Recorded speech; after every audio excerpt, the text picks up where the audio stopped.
की human resource मॅनेजमेंटचं जे legal foundation म्हणजे ह्याला जो कायद्याचा आधार आहे किंवा एखाद्या सेंट्रल गव्हर्नमेंट किंवा स्टेट गव्हर्नमेंटच्या कमिटीचा आधार आहे रिकमेंडेशनचा, तर कायद्याच्या आधारामधनं देखील ह्युमन रिसोर्स मॅनेजमेंट पाहणं आवश्यक असतं.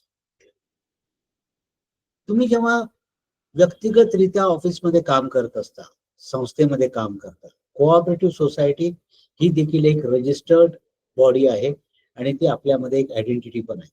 त्याचं एक स्वतःचं व्यक्तिमत्व आहे कोऑपरेटिव्ह सोसायटीचं. आणि त्यामुळं ज्या वेळेला आपण अशा संस्थेमध्ये किंवा एखाद्या ऑफिसमध्ये किंवा एका इंडस्ट्रियल अंडरटेकिंग मध्ये काम करत असतो, अशा वेळेला हे खूप गरजेचं असतं हे समजणं की म्हणजे जे काही तुमच्या अवतीभोवती दिसतं किंवा जे काही तुमच्या बाबतीत होत असतं, मग ते व्यक्तिगत स्तरावर असो किंवा सांघिक स्तरावर असो, या सर्वांना कायद्याचा आधार असतो. आता उदाहरणार्थ, बाबा मला असा एवढा एवढा पगार मिळतो, त्यालाही कायद्याचा आधार आहे. मला एवढी रजा मिळू शकते, त्यालाही कायद्याचा आधार आहे. मला एवढं माझ्या रिटायरमेंट नंतर हे बेनिफिट मिळू शकतात, म्हणजे मला ग्रॅज्युएटी मिळते, मला प्रॉव्हिडंट फंड मिळतो, मला सॅलरी मिळते, मला इतर काही ऍडव्हान्टेज मेडिकल अलाउन्स मिळतो. हे सगळं जे आहे ना, हे सगळं कायद्याच्या बंधाऱ्यांमध्ये असतं. त्यानंतर व्यक्तिगतरित्या अगदी साध्या गोष्टी बघितल्या की मला अपॉइंटमेंट करण्यापूर्वी एक अपॉइंटमेंट ऑर्डर दिली, त्या अपॉइंटमेंट ऑर्डर मध्ये टर्म्स अँड कंडिशन सांगितलेले. तर म्हणजे हे जे काही तुमच्या अवतीभोवती दिसतंय तुम्हाला, एक सिस्टम जी क्रिएट केलेली आहे लोकांना मॅनेज करण्यासाठी, मग त्याची रिक्रुटमेंट कुठल्या पद्धतीने होईल, त्याचं प्रमोशन कुठल्या पद्धतीने, ते प्रमोशन होत असताना मेरिटवर प्रमोशन किती असेल, सिनियरिटीवर किती प्रमोशन असेल, त्याला रजा किती दिल्या जातील, त्याला पगार किती मिळेल, त्याला आठवड्याचे किती दिवस काम करायचंय, एका दिवसामध्ये किती तास त्यांनी काम करायचंय, त्यानंतर त्यांनी एक प्रकारे जो डिसिप्लिन मेंटेन करायला पाहिजे, म्हणजे त्याला कोड ऑफ डिसिप्लिन असं पण म्हणतात. तर डिसिप्लिन म्हणजे शिस्त. ही शिस्त जी आहे ती देखील एक कायद्याच्या बंधाऱ्यांमध्ये सांगितली जात असते.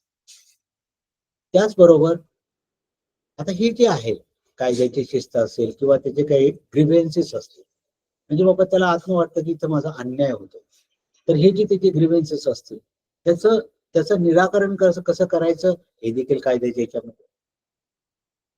आणि दुसऱ्या बाजूला की त्यांनी जर चूक केली तर ती चूक जी आहे बाबा त्यासाठी मेमो आहे, चार्जशीट दिली जाते, इन्क्वायरी कंडक्ट केली जाते, हा देखील एक कायद्याचा भाग. आणि याच्यामध्ये होतं असं, आणि त्यामुळं काय की हे आणि सांघिक स्तरावर, व्यक्तिगत आणि सांघिक म्हणजे काय, एक व्यक्ती म्हणून देखील आणि त्या संस्थेमध्ये काम करणारे अनेक व्यक्ती म्हणून देखील, ग्रुप ऑफ एम्प्लॉईज, या सर्वांसाठी एक कायद्याचं बंधारण असतं आणि त्याच बंधारणमध्ये व्यक्तींनी काम करणं अपेक्षित असतं. तुमच्या लेवलवर तुमचा अनुभवाचा भाग लक्षात घेता तुमच्यासाठी हे समजून घेणं गरजेचं आहे की बाबा मी ऑफिसमध्ये शिस्तीत वागायचं म्हणजे काय वागायचं. बऱ्याच वेळेला असं होतं बघा की एखादा एम्प्लॉई जर शिस्त पालन करत नसेल तर प्रत्येक ऑर्गनायझेशन मध्ये code of conduct code of conduct दिलेला असतो. काल मी ते 99 प्रेस केली जातं म्हणजे कोड ऑफ कंडक्ट कोणाचं तुझं व्हॉट्सअप. ओके. तर त्यामुळं त्याच्यामध्ये जी शिस्त आहे, पहिल्यांदा तुम्हाला शिस्त म्हणजे काय डिफाईन करावं लागेल, मग नंतर भंगाची कारवाई म्हणजे काय.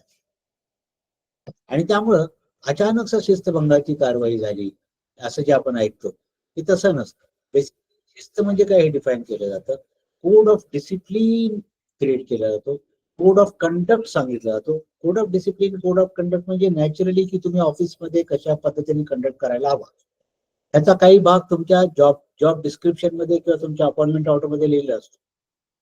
पण त्यात बारीक सारी गोष्टी नाही सांगितलेल्या ना, की ऑफिसचे टायमिंग हे 9:30 ते 5:30 असेल, सोमवार ते शनिवार असेल, रविवारी सुट्टी असेल, इतर ऑफिशियल हॉलिडेजना तुम्हाला सुट्टी असेल. हे सगळं जे आहे ना हे लिखित स्वरूपात जरी नसलं तरी ते कायद्याच्या बंधाऱ्यांमध्ये येत असतं. म्हणजेच काय, आणि या या बंधनामध्येच आपण अपेक्षित असतं की आपण आपली शिस्त मेंटेन करायची. तुम्ही एक लक्षात घ्या, शिस्त मेंटेन करणं हे अत्यंत गरजेचं असतं.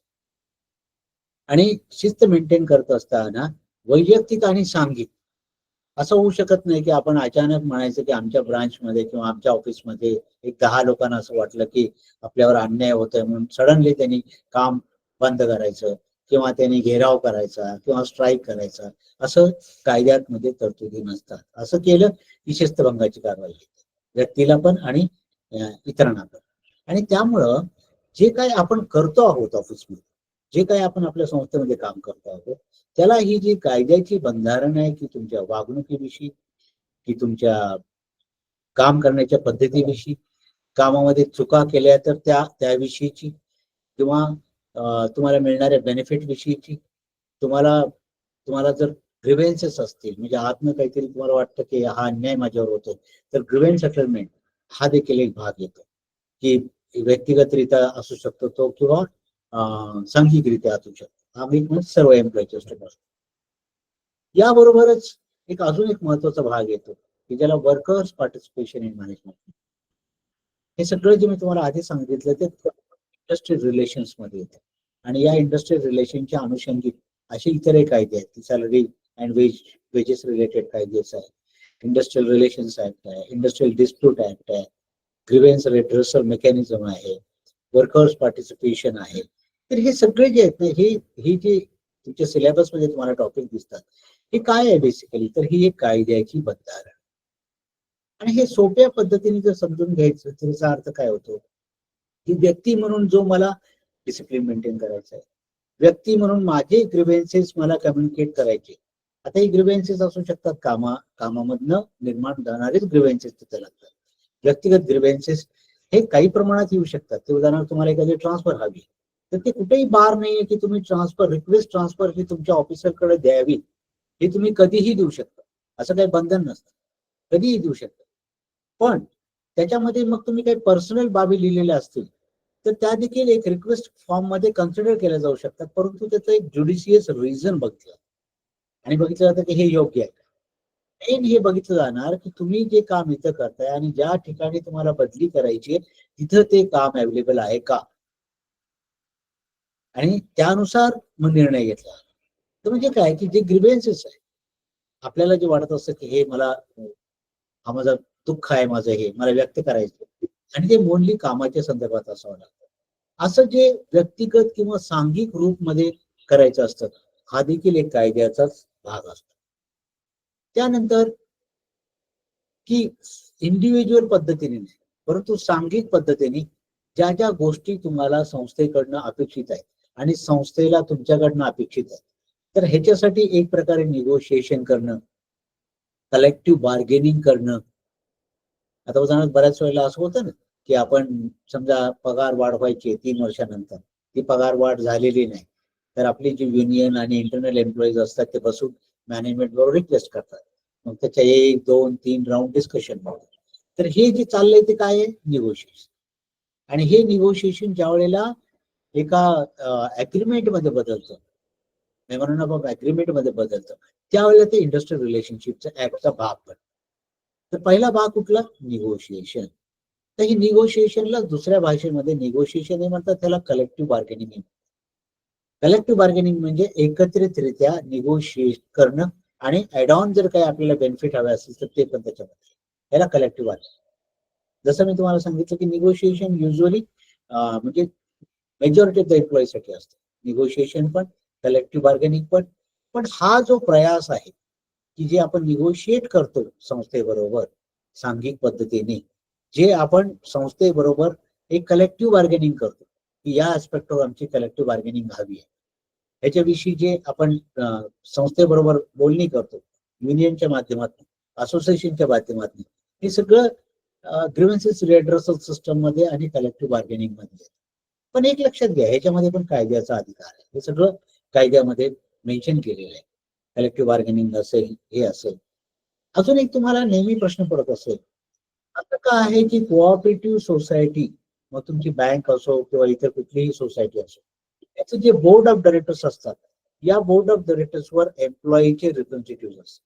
तुम्ही तुमच्या बोर्ड ऑफ डायरेक्टरचं कॉन्स्टिट्यूशन काढून बघा, त्याच्यामध्ये तुम्हाला आढळेल की तुमच्या बोर्ड ऑफ डायरेक्टरच्या मेंबर्स मध्ये एक मेंबर असतो की त्यांना सेवक प्रतिनिधी असं म्हटलं जातं. मग प्रश्न असा पडतो की हा सेवक प्रतिनिधी हे मुलांचे व्हॉट्सअप काय येते?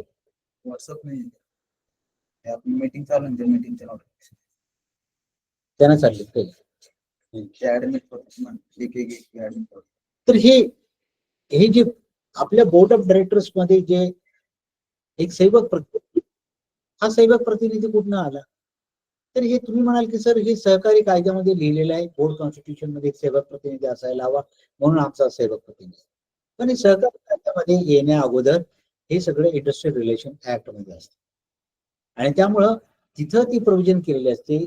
आणि दुसरं तुम्ही जर पाहाल ना की आपल्याकडं स्टाफ कमिटी असते, स्टाफसाठी एक कमिटी बनवली असते, त्यामध्ये स्टाफ मेंबर्स असतात. त्यानंतर आपल्याकडे युनियन किंवा असोसिएशन असते, ती देखील कर्मचाऱ्याची असते.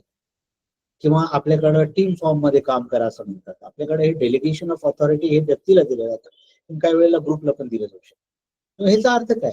ह्याचा अर्थ असा की कायद्यामध्येच हे बंधारण क्रिएट केलेलं आहे की तुम्ही वर्कर्सचं मॅनेजमेंट मध्ये पार्टिसिपेशन घ्या, वर्कर्सचं मॅनेजमेंट मध्ये पार्टिसिपेशन घ्या. आणि त्यामुळं आपले जे सेवक प्रतिनिधी आहेत ते तुम्हाला बोर्ड ऑफ डायरेक्टरच्या मध्ये दिसतील सेवक प्रतिनिधी, स्टाफ कमिटीमध्ये सेवक प्रतिनिधी तुम्हाला दिसतील, किंवा अगदीच गरज वाटलं तर दुसऱ्या कुठल्याही मीटिंग मध्ये ते एक्सपर्ट म्हणून एखाद्या सेवकाला ते बोलवू शकतात. मग तो रेग्युलर मेंबर नसला तरी तो मीटिंग अटेंड करतो. आणि बऱ्याच वेळेला मीटिंग अटेंड करत असताना देखील तुम्ही पाहिलं असेल की तुमचे जे ऑफिसर्स असतात ते ऑफिसर्स मीटिंग मध्ये बसलेले असतात. प्राथमिक दृष्ट्या ते त्या सदस्य जे मेंबर नाहीत, परंतु ते इन्फॉर्मेशन प्रोव्हाइड करत असतात. तर अशा रीतीने सहकारितेमध्ये देखील बोर्ड लेवलवर असेल, स्टाफ कमिटी लेवलवर असेल, किंवा इतर जे मीटिंग असतात, विषयवार ज्या मीटिंग आपल्या असतात, या प्रत्येक विषयवार मीटिंग मध्ये कर्मचाऱ्यांचं सहभागिता नोंदवली जाते. याला थोडक्यात वर्कर्स पार्टिसिपेशन इन मॅनेजमेंट असतं.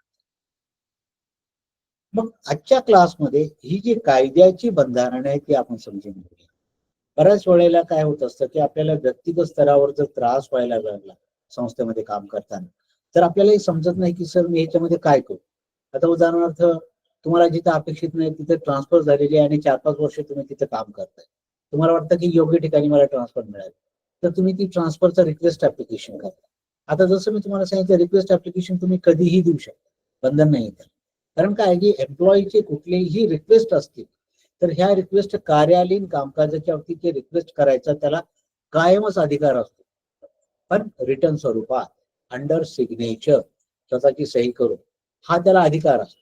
म्हणजे एखादा एम्प्लॉई ब्रांच मध्ये काम करतोय आणि त्याला जर वाटलं की हे ऍप्लिकेशन मला ब्रांच मॅनेजर थ्रू वर पाठवायचंय, तर ह्याची एक पद्धत दिली गेलेली आहे आणि या पद्धतीनुसारच तुम्हाला ते ऍप्लिकेशन द्यावे लागतात, मग ते प्रोसेस होतं. पण ऍप्लिकेशन द्यायचं नाही असं होऊ शकत. दुसरं महत्वाचं असतं की काही ना काहीतरी कॉज घडलेलं, काही ना काहीतरी कारण आहे ज्याच्यामुळे तुम्ही ऍप्लिकेशन देता विदाउट कॉज, आणि ते कॉज जर तुम्हाला कन्सर्न करत नसेल, म्हणजे ते तुमच्याशी संबंधित नसेल, तर तुम्हाला ऍप्लिकेशन देता येत. म्हणजे तुमच्याशी निगडीत असेल तरच देता येत. नाहीतर उद्या तुम्ही काहीतरी महाराष्ट्र गव्हर्नमेंटच्या विषयी काहीतरी झालेलं आहे, न्यूज आली आहे आणि त्याच्याविषयी स्वतःचं ओपिनियन तुम्ही तुमच्या ऑफिसमध्ये द्यायला सुरू करा, ते नाही. कॉज पाहिजे, कामाच्या संदर्भातलं काही ना काहीतरी कारण पाहिजे, ज्याच्यामध्ये काही तुम्हाला रिक्वेस्ट करायचे, काही प्रपोज करायचंय, तर कधीही तुम्ही असे ऍप्लिकेशन तुमच्या सुपिरियर्सना देऊ शकता.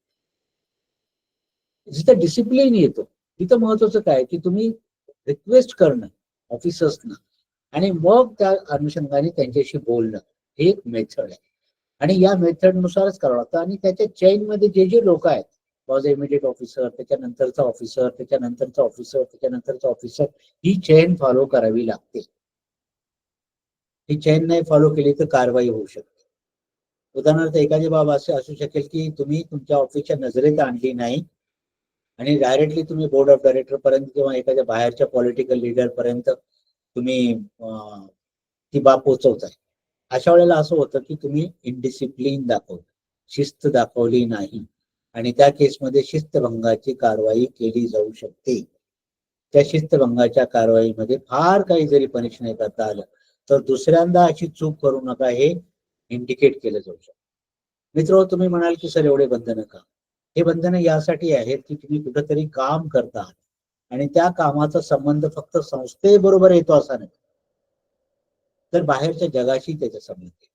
त्या संबंधामध्ये गव्हर्नमेंट असतं, त्या संबंधामध्ये रेग्युलेटर असतं, त्या संदर्भामध्ये तुम्हाला आता उदाहरणार्थ बँकेत आहात आणि तुम्हाला तुमच्या बँकेने कस्टमर कडनं डिपॉझिट घेतले, तर ही डिपॉझिट तुम्ही कस्टमरचे पैसे, ते तुमचे पैसे आणि त्यामुळे मग तुमचं उत्तरदायित्व बट नॅचरल क्रिएट होणार कर्मचारी म्हणून.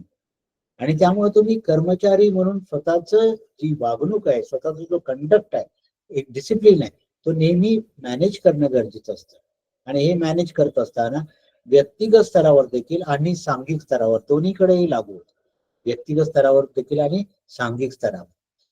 बऱ्याच वेळेला काही ऑफिसर्सना सवय असते की ते आपल्या सुपिरियर बरोबर बोलताना ते नीट बोलत नाहीत, नीट वागत नाहीत, तर कृपा करून असं करू नका. कारण काय होतं की 100 पैकी 99% ऑफिसर्स हे तुम्हाला सोडून देतील. त्यांना वाटेल की हा एम्प्लॉई हा असाच आहे म्हणून सोडून देतील. पण एखादा जर कायद्याचं ज्ञान असणारा जर ऑफिसर आला किंवा त्याला जर वाटलं नाही मला ह्यांना ठीक करायचं, तर तो त्या पद्धतीने अशा व्यक्तींबरोबर वागू शकतो. याचं कारण काय की डिसिप्लिन मेंटेन केलेलं नाही. अगदी छोटी छोटी कारणं देखील याच्यासाठी पुरे पडू शकतात की सतत उशिरा ऑफिसमध्ये येणं. रजा हा तुमचा अधिकार नसतो. कॅज्युअल लिव्ह ही फक्त तुमचा अधिकार असते. म्हणजे कॅज्युअल लिव्ह ही एकटी रजा आहे की ज्याच्यामध्ये तुम्हाला अगोदर कारण सांगायची गरज नाही, म्हणूनच त्याला कॅज्युअल लिव्ह म्हणतात. पण इतर ज्या रजा तुमच्या असतात, मेडिकल लिव्ह आहे किंवा EL आहे, खास करून अर्न लिव्ह आहे, ह्या लिव्ह तुम्हाला प्री इंटिमेशननीच घ्यावे लागतात. मेडिकल लिव्ह ही मेडिकल कारणासाठी तुम्हाला घेता येते आणि मेडिकल जेव्हा ऑकर होते तेव्हा घेऊ शकतो. पण मेडिकल कारण नसताना एखाद्याने मेडिकल लिव्ह गेली आणि उद्या जर प्रूव्ह झालं की यांनी मेडिकल ग्राउंड रजा घेतली जेव्हा तो आजारी नव्हता, तर ते डिस्प्रूव्ह करणं खूप अवघड. आणि त्यामुळं इव्हन काय रजा देखील आहेत ना, ह्या रजाचे देखील एक विशिष्ट असं कायद्याचं बंधारण असतं. ह्या कायद्याच्या बंधारांमध्ये जसं मी तुम्हाला सांगितलं, कॅज्युअल लिव्ह साठी तुम्ही 11th आवर रिक्वेस्ट केली तरी चालू शकतो. ज्या काही 7-8 तुम्हाला कॅज्युअल लिव्ह असतात ते. परंतु त्या व्यतिरिक्त जे रजा आहे, इव्हन कॅज्युअल लिव्ह मध्ये देखील तुम्ही सांगणं गरजेचं आहे का तुम्ही घेताय. त्याच्या 2 गोष्टी खूप महत्वाच्या असतात की काय कारण आहे ज्याच्यामध्ये तुम्ही रजा घेताय आणि रजेच्या दरम्यान तुम्ही कुठं आहात. तुमचा ऍड्रेस विचारलेला असतो त्या कॅज्युअल लिव्ह मध्ये आणि तुम्ही काय कारणासाठी रजा घेताय. तर कॅज्युअल लिव्ह ही घेत असताना ही कारणही महत्वाचं आहे आणि हे महत्वाचं आहे. बऱ्याच वेळेला लोक कॅज्युअल लिव्ह घेतात, म्हणतात मी आज ऑफिसला येणार नाही, दुसऱ्या दिवशी ऍप्लिकेशन देतात, त्या ऍप्लिकेशन मध्ये न कारण समजतं न कुठं होत आहे समजतं. पण आणि त्यामुळं काय की काय कॅज्युअल लिव्ह असतील, तुमच्या EL असतील, EL मध्ये तर असं असतं की तुम्ही अप्लाय करायचं कारण दाखवून ते ऍप्लिकेशन एस्टॅब्लिशमेंट डिपार्टमेंटकडनं प्रोसेस केलं जातं. त्याच्या अगेन्स्ट तुम्हाला ऑर्डर दिली जाते की एवढ्या दिवसासाठी तुम्ही EL वर जाऊ शकता. तुमच्या कामाचा भार हा दुसरा व्यक्ती सांभाळणार आहे, त्याचं नाव दिलेलं असतं त्याच्यामध्ये. आणि त्यानंतर तुम्ही जेव्हा जॉईन होता त्यावेळेला तुमचं जॉईनिंग रिपोर्ट घेतला. याचा अर्थ काय? याचा अर्थ असा की तुम्हाला या कंडिशन्स मध्ये ही रजा अप्रूव्ह केली गेलेली आहे आणि या रजेच्या दरम्यान तुम्ही तुमच्या सांगितलेल्या कामासाठी जाऊ शकता. पण रजा संपली की तुम्ही येऊन परत जॉईनिंग रिपोर्ट देता, जे की CL मध्ये नसतं, EL मध्ये असतं. जॉईनिंग रिपोर्ट देता म्हणजे काय की हा जो एक ऑफिशियली ब्रेक तुम्हाला मिळाला आहे, रजा दिली गेलेली आहे, पेड लिव्ह म्हणतात, या सगळ्या पेड लिव्ह असतात. मेडिकल लिव्ह असेल, अर्न लिव्ह असेल, कॅज्युअल लिव्ह असेल, ही पेड लिव्ह असते. कृपा करून कधीही अनपेड लिव्ह घेऊ नका, कारण अनपेड लिव्ह ही रेग्युलराइज करणं अवघड जातं आणि अनपेड लिव्ह काही वेळेला इट अमाउंट्स टू ऍबसेंटी. जर कारण दिलेलं नसेल, पगार तर जातोच, पण ते काय होतं की ऍबसेंटी क्रिएट होते. ऍबसेंटी क्रिएट झाली आणि त्यासाठी जर सफिशियंट कारण नसेल तर मग खऱ्या अर्थाने तो एक सर्व्हिस ब्रेक पण होतो आणि तो मग नंतर रेक्टिफाय करणं खूप अवघड जातं. आता एवढ्या स्तरापर्यंत कोणी जात नाही, शक्यतो प्रयत्न करतात की ठीक आहे तुम्ही एक लेखी निवेदन द्या, सांगा का तुम्ही रजा घेतली, फार जर पगार कट केला जातो, पण ब्रेक इन सर्व्हिस नाही केली जात. पण जर तुम्ही ऍबसेंट असाल, कारणही देत नाही, त्यासाठी तुम्हाला पगार मिळालेला नाही, म्हणजे ती रजा नाहीये बरं का, तर ब्रेक इन सर्व्हिस होऊ शकते. रेकॉर्डवर येतात 2 दिवस 3 दिवसाचा ब्रेक दिसतो आणि तो ब्रेक न येणं हे चांगलं असतं. ब्रेक का नको असतो, ऑफिशियल का असावं असतं, मग तुम्ही पेड लिव्ह घ्या, स्पेशल लिव्ह घ्या, ट्रेनिंगसाठी तुम्हाला कुठे डेप्युट केलं असेल तर त्यासाठी जे रजा असेल तर ती घ्या. हे सगळे ज्या रजा आहेत ना, ह्या रजा परक्विजिट्स मध्ये येतात, ती जे पेड असतात. परंतु अनपेड जर घेतलं, ऍबसेंटी वारंवार वाढली, तर बऱ्याच मुलांना ही सवय असते, त्यांना उर्मिटपणाने वाटत असतं की काय नाही होणार, काय नाही होणार. पण एखादं काय होतं की जोपर्यंत सुरळीत चाललंय तोपर्यंत काही नसतं. परंतु ज्या वेळेला एखाद्या वेळेला जर असं आढळलं की हा व्यक्ती फारसं नीट वागत नाहीये, तर मग अशा वेळेला ऑफिसर जे आहेत ना, ते केन मार्गे प्रयत्न करतात की ह्याला कशा पद्धतीने साईज अप करायचं, कशा पद्धतीने ह्याला शिस्तीमध्ये आणायचा प्रयत्न करायचा. आणि त्यामुळे मित्र, तुम्हाला हे जे कायद्याचं बंधारण आहे, हे कायद्याचं बंधारण माहिती असणं गरजेचं आहे. तुम्ही मुक्त व्यक्ती नाही आहात, तुम्ही एक पब्लिक सर्वंट आहात. तुम्ही शासकीय सर्वंट नाही आहे, परंतु काही अर्थाने तुम्ही पब्लिक सर्वंट आहात, कारण तुम्ही समाजामध्ये डिपॉझिटर कडनं डिपॉझिट घेताय, त्याचे पैसे वापरताय, कुणाला तरी कर्ज देताय आणि अशा रीतीने बँक चालवताय. तिथं तुमचं उत्तरदायित्व येतं. एका प्रकारे तुम्ही पब्लिक सर्वंट आहात. तुम्ही गॅझेटेड नसाल, तुम्ही गव्हर्नमेंट पब्लिक सर्वंट नसाल, पण तुम्ही कायद्याने निर्माण केलेल्या संस्थेचे कर्मचारी आहात. आता हा जो कॉन्सेप्ट आहे तो तुम्हाला बंधारण क्रिएट करतो तुमच्या वागण्यासाठी, आणि त्यामुळं शिस्तप्रिय तुमचं राहणं गरजेचं आहे संस्थेमध्ये काम करत असताना. या इनिशियल डिस्कशन नंतर मी तुम्हाला जे टॉपिक्स आहेत, एक 2-3 टॉपिक्स आपण कर्सरीली समजून घ्यायचा प्रयत्न करूया. एक की वर्कर्स पार्टिसिपेशन इन मॅनेजमेंट म्हणजे काय, हे इंडस्ट्रियल रिलेशन ऍक्ट मध्ये येतं, वर्कर्स पार्टिसिपेशन इन मॅनेजमेंट. दुसरं ग्रीव्हेन्सेस, म्हणजे ग्रीव्हेन्सेस रिएड्रेसल सिस्टम असं म्हणतात, म्हणजे ग्रीव्हेन्सेस कशा रीतीने सॉर्ट आउट करू शकतात. तिसरं महत्वाचं म्हणता येतं की तुमचं जे डिस्प्यूट जर झाला, ती एवढ्या ऍडव्हान्स तुम्हाला गरज नाही, पण थोडंसं माहिती असावं की स्ट्राईक, घेराव, लॉकआउट किंवा वर्क डाऊन करणं हे कुठल्या कुठल्या कॉन्टेक्स्ट मध्ये कसं कसं होत असतं, ज्याची तुम्हाला इमिडिएट आवश्यकता नाही, पण प्राथमिक बाबी जे तुम्हाला सांगतोय ह्या माहिती असणं गरजेचं आहे. तर आपण स्लाइडला सुरुवात करूया आणि आजच्या या पुढच्या 1-1.5 तासामध्ये आपण हे टॉपिक समजून घ्यायचा प्रयत्न करूया.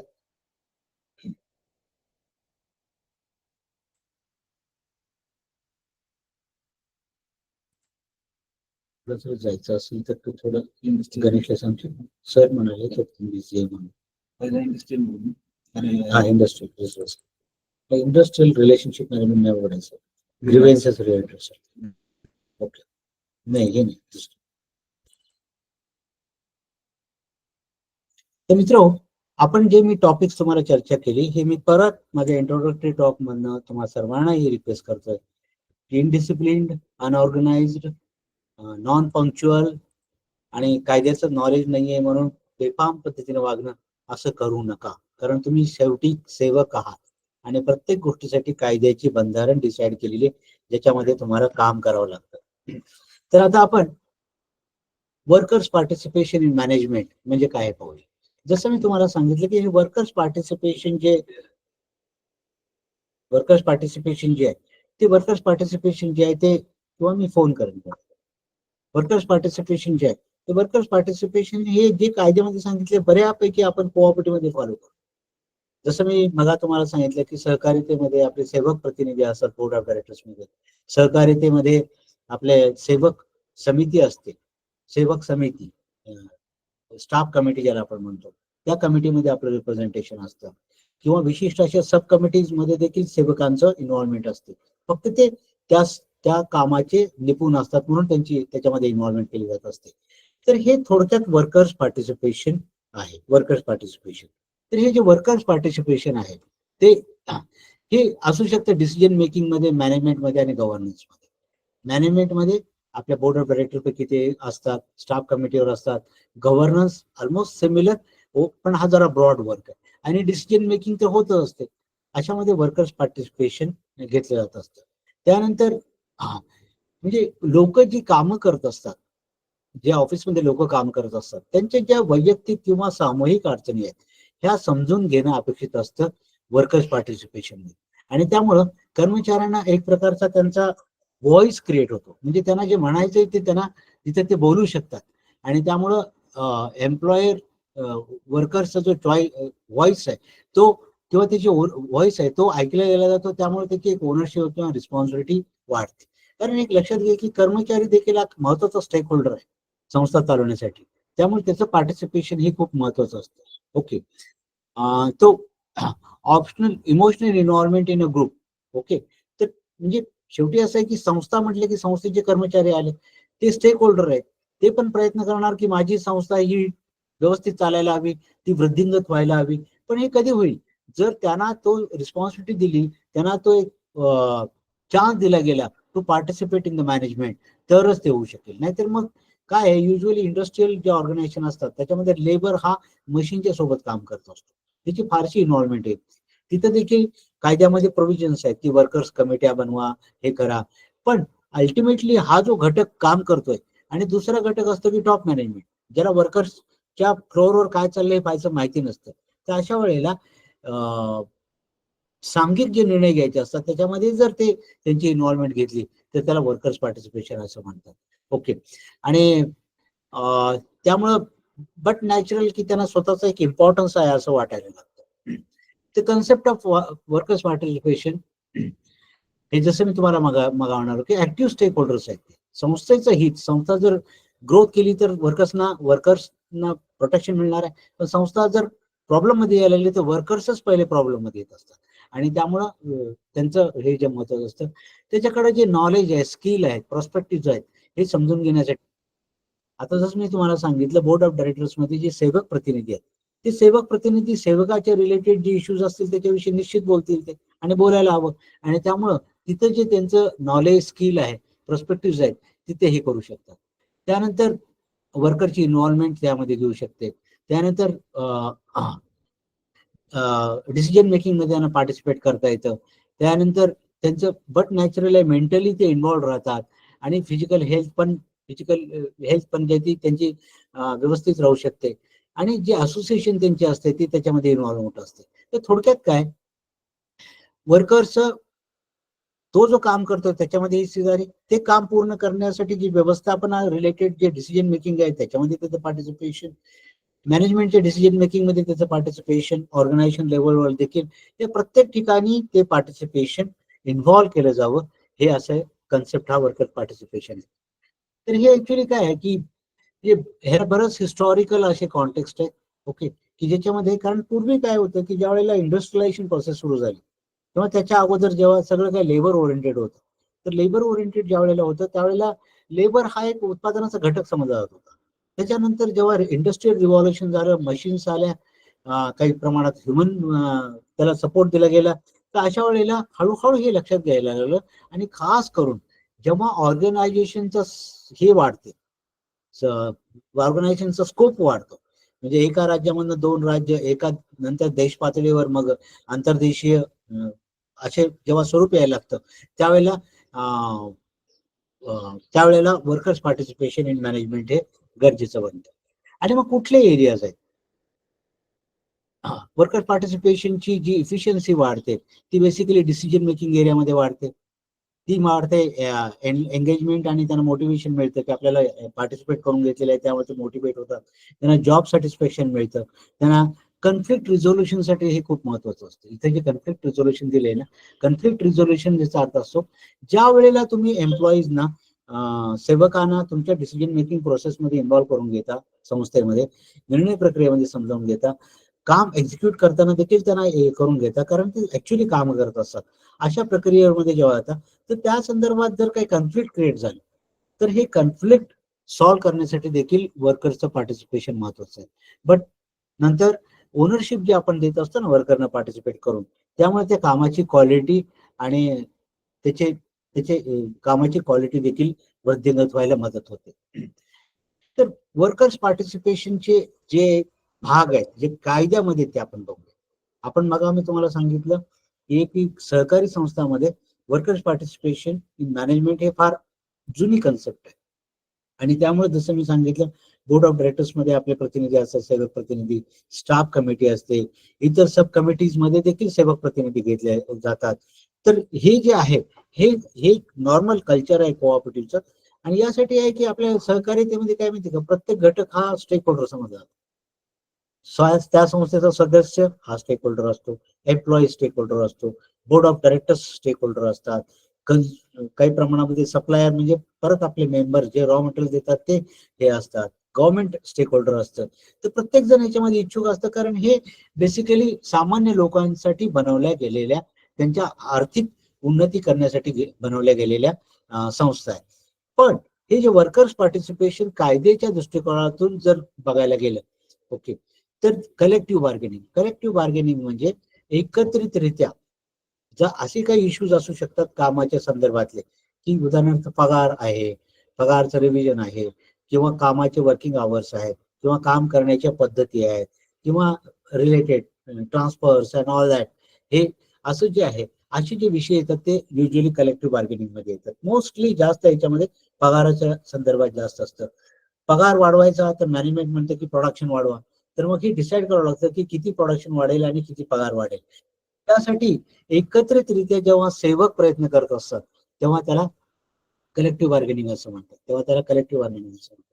त्यानंतर वर्क्स काउन्सिल जे असतात, हे वर्क्स काउन्सिल्स म्हणजे ह्याच्यामध्ये हे वर्क्स काउन्सिल अगदी फ्लोअर लेवलवर, डिपार्टमेंट लेवलवर किंवा फॅक्टरी लेवलवर आणि त्याच्या वरच्या टप्प्यात देखील हे वर्क्स काउन्सिल असू शकतात. ओके, की जे डायलॉग प्रस्थापित करतात मॅनेजमेंट मध्ये.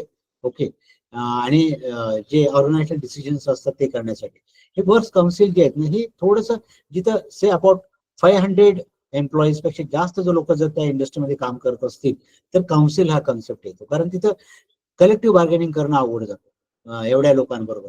त्यामुळे हे वर्क्स काउन्सिल हा कन्सेप्ट त्यामध्ये येतो, वर्क्स काउन्सिल. त्याच्यानंतर employee share ownership plans. Employee share ownership plans म्हणजे काय, की अलीकडे तुम्ही ऐकलं असेल की प्रायव्हेट जे IT कंपनीज असतात किंवा प्रायव्हेट कंपनीज असतात, ती आपल्या एम्प्लॉईना त्यांचं जे इक्विटी पार्टिसिपेशन असतं, म्हणजे इक्विटी शेअर्स असतात, हे इक्विटी शेअर्सचं ओनरशिप देतात. आणि ते काय असतं की पगारामध्येच ते ठरवलं गेलेलं असतं की बाबा साधारणतः एवढा तुला पगार मिळेल आणि एवढ्या रकमेचे तुला ESPO दिले जातात. ओके, म्हणजे एम्प्लॉई शेअर ओनरशिप प्लान्स अंतर्गत एवढे शेअर्स तुला आम्ही देऊ, अशा पद्धतीचं हे केलं जातं. त्याचा उद्देश काय लक्षात घ्या, हे असे शेअर्स ज्या कंपनीचे कर्मचारी आहेत त्यांना हे दिलं जातं. याचं कारण असं असतं, कारण तो एम्प्लॉई शेअर होल्डिंग जर करत असेल तर बट नॅचरली तो कर्मचारी पण राहणार आणि ओनर पण राहणार, कारण त्याकडं ओनरशिप येते शेअर्स घेतल्यामुळे. आणि त्यामुळे ही जी ओनरशिप आहे ना, ती जास्तीत जास्त वर्धगत व्हावी म्हणून हे पण असतं. प्रॉफिट शेअरिंग पण असतं काही ठिकाणी एम्प्लॉईज मध्ये. आता आपल्याकडे कोऑपरेटिव्ह मध्ये प्रॉफिट शेअरिंग कसं होतं, कोऑपरेटिव्ह मध्ये प्रॉफिट शेअरिंग हे एम्प्लॉई साठी जर बघायला गेलं, ओके, तर कोऑपरेटिव्ह मध्ये प्रॉफिट शेअरिंग हे एम्प्लॉईच्या दृष्टिकोनातून जर बघायला गेलं तर आपल्याला बोनस दिला जातो. परंतु तुम्ही कोऑपरेटिव्ह दृष्टिकोनातून जर बघितलं सहकार्याच्या माध्यमातून, तर एक लक्षात घ्या की आपण जो प्रॉफिट करतो ना, हा प्रॉफिट पैकी काही हिस्सा प्रोत्साहनपर म्हणून आपण आपल्या सभासदांना परत देतो.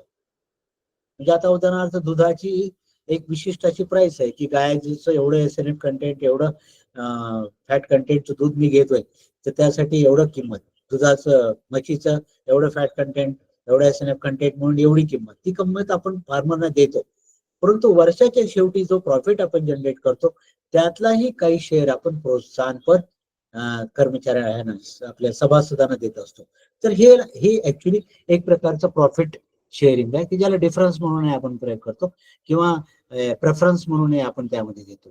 बोर्ड रिप्रेझेंटेशन जे पुढचं पाहत, सहकारितेमध्ये तुम्ही पाहताय की हे जे बोर्ड रिप्रेझेंटेशन आहे, सेवक प्रतिनिधी जे आपल्या बोर्डवर असतात ते यासाठीच असतात कारण ते बोर्ड रिप्रेझेंटेशन मध्ये येतात. आणि हे काय येतं, तर हे सहकारितेच्या कायद्यामध्ये पण आहे आणि इंडस्ट्रियल रिलेशन ऍक्ट मध्ये पण आहे. ओके, आणि काही प्रमाणामध्ये एक वर्करची ओनरशिप क्रिएट करण्यासाठी हे क्रिएट केलं जातं. आता जे पार्टिसिपेशन असतं ना, हे 4 स्तरावर असतं. पहिलं असं की इन्फॉर्मेटिव्ह पार्टिसिपेशन.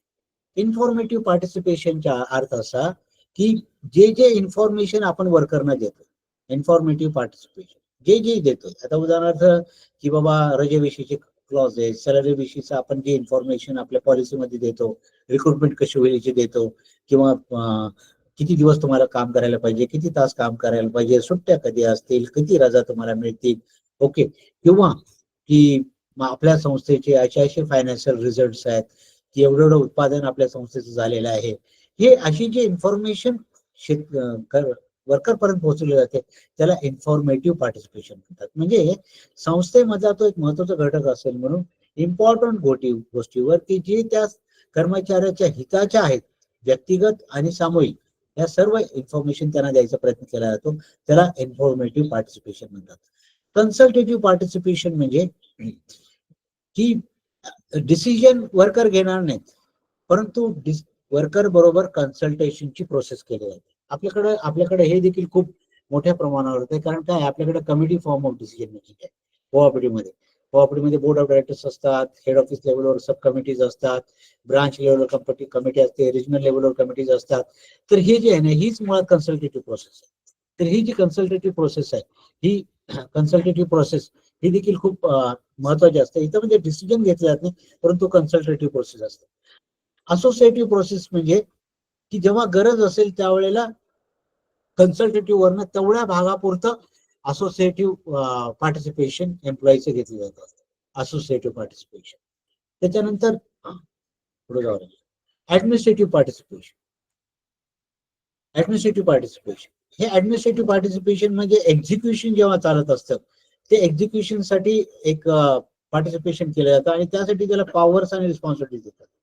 आता काही कामं अशी असतात बघा, जे आपण टीम फॉर्म मध्ये करून घेतो, इंडिव्हिज्युअल करत नाही. आता एनपीए ची रिकव्हरी करायची आणि आपण असं गृहीत धरा की बँकेमधल्या 2 क्लार्कना म्हणतोय की या कस्टमरकडे तुम्ही जाऊन या, आणि ते दोघं म्हणून जेव्हा सांघिक प्रयास करतात त्या एनपीए ची रिकव्हरी करण्यासाठी, ते ऍडमिनिस्ट्रेटिव्ह पार्टिसिपेशन मध्ये येतं. आणि डिसिसिव्ह पार्टिसिपेशन हे ऍक्च्युअली डिसिजन पार्टिसिपेशन आहे, नॉट डिसिसिव्ह पार्टिसिपेशन. डिसिजन मध्ये पण त्यांना इन्व्हॉल्वमेंट केलं जातं. तर कलेक्टिव्ह बार्गेनिंग, जसं मी तुम्हाला सांगितलं, हे कलेक्टिव्ह बार्गेनिंग मोस्टली जे काम करत असताना काम करत असणाऱ्या परिस्थितीविषयी किंवा कामामधनं जे आपल्याला ऍडव्हान्टेज हवाय, तर त्यासाठी हे कलेक्टिव्ह बार्गेनिंग केलं जात असतं. ज्या वेळेला एकत्रितरित्या सामूहिक सामूहिक हित लक्षात घेऊन ज्या वेळेला एकत्रितरित्या प्रयास केले जात असतात कर्मचाऱ्याद्वारे, त्याला कलेक्टिव्ह बार्गेनिंग असं म्हटलं जातं. तर ही बेसिकली निगोशिएशनची प्रोसेस. कलेक्टिव्ह बार्गेनिंग म्हणजे काय, निगोशिएशन. की सर या केसमध्ये आम्हाला असं वाटतं, कृपया तुम्ही समजून घ्या. मग ते कामाचे तास असतील, पगाराच्या रिव्हिजन्स असतील, रजा असतील, या सगळ्या गोष्टी याच्यामध्ये आहेत. किंवा प्रोडक्शन किती करायचं. ओके, मॅनेजमेंट नेहमी म्हणत असतं तुमचं प्रोडक्शन वाढायला पाहिजे, आणि जेव्हा मॅन्युअल होतं त्यावेळेला प्रोडक्शनची संख्या कमी होती. मग टेक्नॉलॉजी आली, टेक्नॉलॉजीला सपोर्ट करून मॅन्युअल झालं, तेव्हा प्रोडक्शन वाढलं. आता बऱ्यापैकी टेक्नॉलॉजी आता पूर्ण आलेली आहे, त्यामुळे प्रोडक्शन वाढावं असं संस्थेला वाटत असतं. पण ही शेवटी बार्गेनिंगची जी प्रोसेस आहे, निगोशिएशन जे आहे, हे निगोशिएशन सुरुवातीला येत असतं आणि त्याच्या काही जे टर्म्स कंडिशन्स असतात त्यानुसार हे बार्गेनिंग केलं जातं. तर बऱ्याच वेळेला कलेक्टिव्ह बार्गेनिंग हे कन्फ्लिक्ट रिझॉल्व्ह करण्यासाठी पण मिळतं. कन्फ्लिक्ट म्हणजे काय, दोन संस्था आणि त्याचे कर्मचारी यांच्या हितामध्ये जर काही कन्फ्लिक्ट आला, दोघांच्या हितामध्ये काही जर एक असं संघर्ष क्रिएट झाला, तर त्याला कन्फ्लिक्ट असं म्हणतात.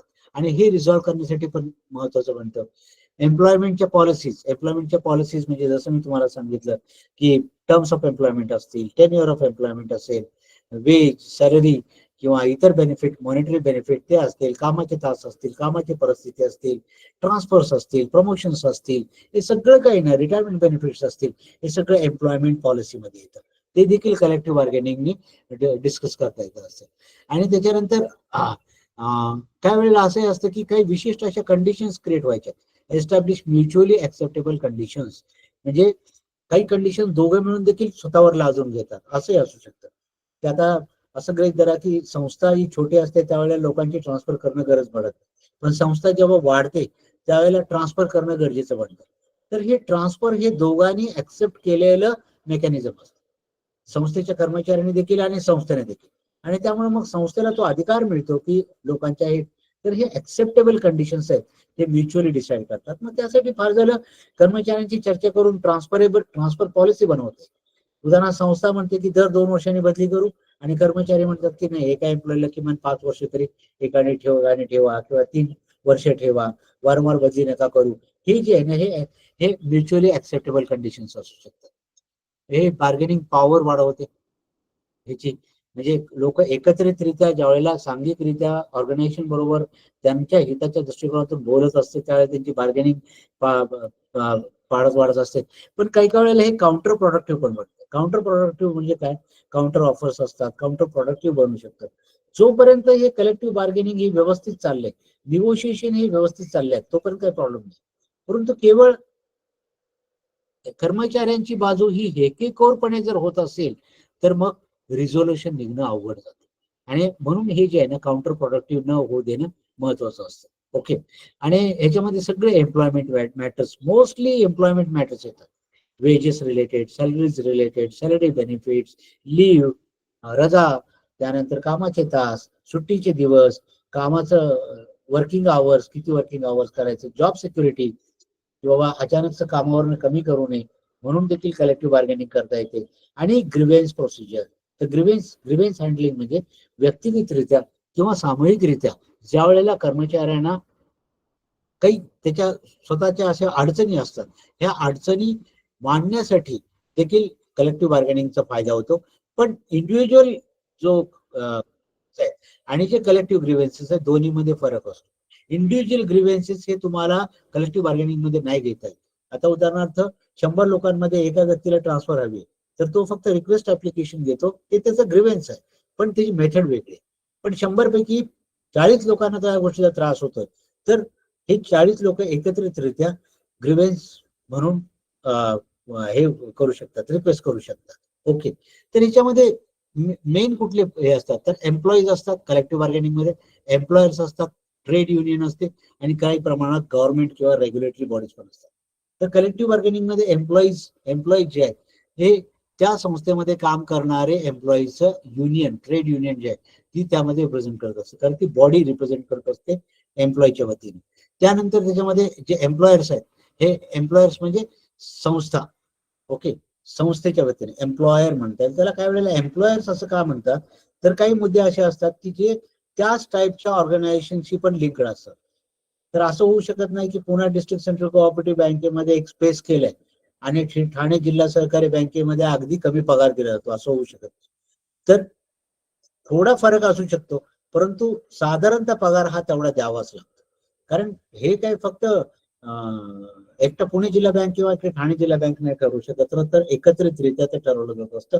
त्यासाठी एक प्रकारचं असोसिएशन असतं, कोऑपरेटिव्ह मध्ये पण आहे ते, आणि त्यांच्या माध्यमातून हे ठरवलं जात असतं.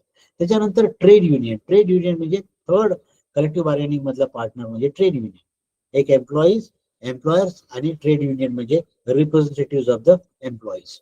तर याच्यामध्ये जसं मी तुम्हाला सांगितलं, वेजेस आणि सॅलरीज मध्ये जो बदल करायचा आहे किंवा वर्किंग आवर्स आहेत, बेनिफिट्स अँड अलाउन्सेस आहेत. ओके. आता याच्यामध्ये कधी कधी मेडिकल रिलेटेड असतं, रजा रिलेटेड असतं, मॅटर्निटी लिव्ह, पॅटर्निटी लिव्ह, हे सगळ्या ज्या वेगवेगळ्या प्रकारच्या रजा आहेत, एज्युकेशन आहे, ट्रान्सपोर्टेशन आहे, हाऊसिंग आहे, हे म्हणजे व्यक्ती हा कुटुंबासोबत राहत असतो कर्मचारी, त्यामुळे त्याची जी व्यक्तिगत अडचणी असतात त्या सगळ्या त्याच्यामध्ये घेत असतात. त्यानंतर वर्किंग आवर्स. असं कधी होऊ शकत नाही की आपण एम्प्लॉईजना अनयुज्युअली बोलवू शकतो. कधी काम असेल तर बोलवणं ही गोष्ट वेगळी असते, पण सततच असं नसतं बोलवतं. त्यामुळे त्याची वर्किंग आवर जे डिफाईंड असतात त्या वर्किंग आवर्स मध्ये आपण त्यांना काम करून द्यायला.